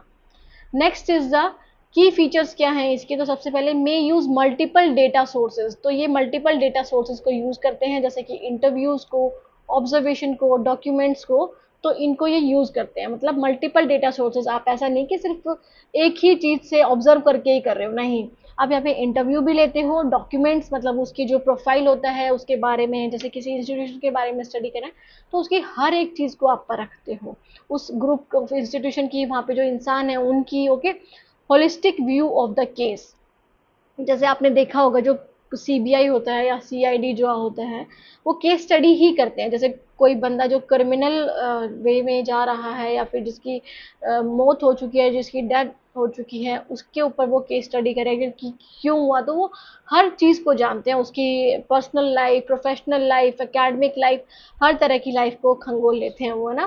तो एक तरह से वो केस स्टडी ही हो गया। तो फ्लेक्सिबल स्ट्रक्चर एंड डिज़ाइन होता है यहाँ पे, आप फ्लेक्सिबली, मतलब ऐसा नहीं कि आपको सिर्फ एक ही मेथड पे चले जाना है, आप डिफरेंट सोर्सेज का यूज़ कर सकते हो, डिफरेंट वेज यूज़ कर सकते हो रिसर्च करने में। ओके, एक्सप्लोरेटरी भी हो सकती है, एक्सप्लेनेटरी भी हो सकती है और डिस्क्रिप्टिव भी हो सकती है, कि यहाँ पे आप नई चीज़ें भी ला सकते हो, कोई चीज़ें उसको एक्सप्लेन भी कर सकते हो, या फिर आप डिस्क्राइब भी कर सकते हो एज इट इज़। तो डिफरेंट आप टाइप्स को यूज़ कर सकते हो केस स्टडी में। ओके, तो यहाँ पे प्रमुख विशेषताएं हिंदी में है स्टूडेंट, इसके बारे में कोई भी डाउट है तो आप पूछ सकते हो। Next is the examples in education of case study. जैसे रिसर्चर कंडक्ट करता है case study on school successfully implementing inclusive education policy, कि किसी स्कूल पे स्टडी करना चाहता है केस स्टडी कोई रिसर्चर, वो ये जानना चाहता है कि कितने अच्छे तरीके से इंक्लूसिव वे से उन्होंने पॉलिसीज, जो पॉलिसीज बनाई हुई हैं समावेशी शिक्षा के लिए, वो कितने अच्छे से इम्प्लीमेंट करी है। तो उसमें वो टीचर्स के साथ भी इंटरव्यू करेगा, क्या वो डॉक्यूमेंट में ही है, वो रियल लाइफ में भी अप्लाई करे, उस चीज़ को जानना है उसे। पेरेंट्स के साथ भी, स्टूडेंट्स के साथ भी, और रिव्यू करेगा स्कूल के रिकॉर्ड्स को। ओके, तो वो क्या हो गई, वो केस स्टडी हो गई। हिंदी में एक शोधकर्ता एक स्कूल पर केस स्टडी करता है जो समावेशी शिक्षा नीतियों को सफलतापूर्वक लागू करता है, जिसमें शिक्षकों, अभिभावकों और छात्रों के साथ साक्षात्कार शामिल होते हैं और स्कूल के रिकॉर्ड की समीक्षा की जाती है। उसके बाद हम आ जाते हैं टाइप्स ऑफ केस स्टडीज। तो क्या डिफरेंट टाइप्स हैं केस स्टडीज के, तो सबसे पहला ये इंट्रिंसिक केस स्टडी होती है। इंट्रिंसिक मतलब आप उसको सिर्फ ऊपर ऊपर से किसी इंसान को नहीं जानते, आप उसके बिल्कुल गहराई में जाकर के, गहराई इन द सेंस की हर एस्पेक्ट को आप खंगोल लेते हो या फिर आप निकालते होगे। फोकसेस ऑन यूनिक और इंटरेस्टिंग केस, कि ऐसा नहीं कि आप किसी भी एक नॉर्मल इंसान के पास चले गए उसकी केस स्टडी करने लगे, कोई इंटरेस्टिंग केस है या फिर कोई ज़्यादा ही यूनिक है। जैसे आप देखते हो आजकल बच्चे, छोटे छोटे बच्चे, 2 से 3 साल तक के बच्चे इतनी नॉलेज रखते हैं, इतना उनका हाई हाई IQ होता है, तो आप उन पर केस स्टडी कर सकते हो। इंस्ट्रूमेंटल केस स्टडी होता है, मतलब case is use to understand something broader. आप केस को यूज क्यों करते हो, जो केस होता है मतलब जिसके ऊपर आप स्टडी कर रहे हो, किसी ग्रुप ऑफ इंस्टीट्यूशन के ऊपर कर रहे हो, तो बेसिकली वो इसलिए होता है क्योंकि आपको उसको ब्रोडर एस्पेक्ट को समझना है, ऐसा नहीं कि सिर्फ उसके पर्सनल लाइफ को ही समझना है। ओके, सो मल्टीपल हो सकती है और कंपैरेटिव केस स्टडी होती है यहाँ पे, कि आप क्या कर सकते हो, study of more than one case for comparison, कि आप यहाँ पे कंपैरिजन भी कर सकते हो, ऐसा नहीं कि सिर्फ आप एक ही बंदे पे करें, आप 2 बंदों पे भी कर सकते हो, पर ज़्यादा नहीं। ओके, तो 2-3 इन पे कर सकते हो, क्योंकि ये बहुत टाइम कंज्यूमिंग होते हैं और आपको बिल्कुल डीप में जाकर के पढ़ना होता है, इसलिए ज़्यादा इंसानों पर या फिर ज़्यादा ग्रुप ऑफ इंस्टीट्यूशन पे नहीं कर सकते हो आप। तो वन केस को दूसरे केस से आप कंपैरिजन करने के लिए भी यूज़ कर सकते हो। तो ये हिंदी में केस स्टडी के प्रकार आंतरिक केस अध्ययन, वाद्य रूपी केस अध्ययन और बहुविधि तुलनात्मक केस अध्ययन। उसके बाद हम आ जाते हैं स्ट्रेंथ पे। तो क्या इसकी दैट इज स्ट्रेंथ है, क्या इसकी आप बोल सकते हो कि जो ताकत है वो, first is a deep understanding of a specific और रियल वर्ल्ड इशू। तो हमें बहुत डीपली गहराई में जाकर के समझ मिलती है किसी भी इशू की, है ना, कोई भी किसी भी इंस्टीट्यूशन में कोई प्रॉब्लम चल रही है उसके बारे में। फ्लैक्सिबल होता है और अलाउ मल्टीपल पर्सपेक्टिव, कि ये एक तरह से फ्लैक्सिबल इन नेचर होता है, यहाँ पे आप चेंज कर सकते हो और मल्टीपल पर्सपेक्टिव को लेकर के चलते हो आप यहाँ पे, अलग अलग नज़रिए को। Useful for policy analysis and educational reform. तो ये यूज़ होता है पॉलिसी एनालिसिस की, किसी आप किसी पॉलिसी को एनालिसिस करना है, किसी का पॉलिसी का आपको विश्लेषण करना है, देखना है कि वो कितने अच्छे से इम्प्लीमेंट हुई है। जैसे आपको NEP का देखना है, NEP 2020 का, अगर आपको ITEP का देखना है तो आप उस पर भी कर सकते हो, है ना, किसी इंस्टीट्यूट में। सो एजुकेशनल रिफॉर्म लाने के लिए भी आप कर सकते हो। ओके, सो उसके बाद है ये हिंदी में किसी विशिष्ट वास्तविक दुनिया के मुद्दे की गहरी समझ होती है, लचीला और बहुविध दृष्टिकोण की अनुमति देता है और नीति विश्लेषण और शैक्षिक सुधार के लिए उपयोगी होता है। सो the next one is the limitations. तो लिमिटेशंस क्या है इसकी, सबसे पहले तो टाइम इंटेंसिव होता है। अगर आप देखोगे जो भी क्वालिटेटिव रिसर्च है मोस्टली वो टाइम इंटेंसिव ही होती है, क्योंकि उसमें आपको सिर्फ डेटा बताना नहीं होता, आपको उसे एक्सप्लेन भी करना होता है डिस्क्रिप्टिव वे में, अच्छे से, बिल्कुल ध्यान से, अच्छे से, है ना। रिजल्ट में नोट भी जनरलाइजेबल, तो यहाँ पे जनरलाइज नहीं हो सकते हैं, आप किसी एक सिंगल पर्सन पे ही अप्लाई कर सकते हो, सिंगल इंस्टीट्यूशन पे, ऐसा नहीं कि आप होल पॉपुलेशन पे उसे अप्लाई कर सको। ओके, तो रिसर्चर की सब्जेक्टिविटी भी इन्फ्लुएंस करती है उनकी फाइंडिंग को, कि रिसर्चर खुद अपने बायसनेस को इंक्लूड कर रहा है उसमें, कि वो उसके उसको कितना अच्छा लगता है वो सब्जेक्ट जिस या केस जिसके ऊपर वो स्टडी कर रहा है। ओके। तो हिंदी में स्टूडेंट गहन समय लगता है, परिणाम सामान्यकरण योग्य नहीं हो सकते हैं, और शोधकर्ता की व्यक्तिपरकता निष्कर्षों को प्रभावित कर सकती है। ये आपकी केस स्टडी। ओके।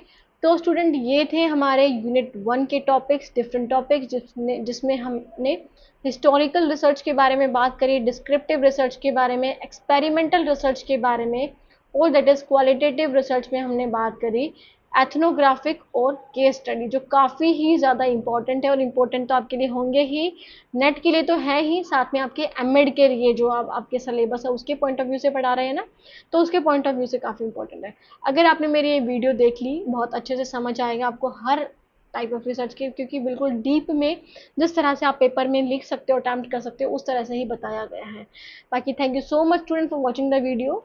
चैनल को सब्सक्राइब करना ना भूलिएगा, दैट इज गंगा एक्टिविटी। बाकी कोई सजेशन है, कोई फीडबैक है, तो वो भी आप दे सकते हैं। कैसी लगी वीडियो वो भी कमेंट करके ज़रूर बताएं, और चैनल को शेयर भी करें टू डिफरेंट अदर स्टूडेंट्स जो एमएड थर्ड सेम में अभी हैं। ओके, जो तैयारी करें यूजीसी नेट के, उसको भी आप शेयर कर सकते हैं। So thank you so much student for watching the video. मिलते हैं नेक्स्ट वीडियो में, तब तक के लिए take care, bye, have a nice day.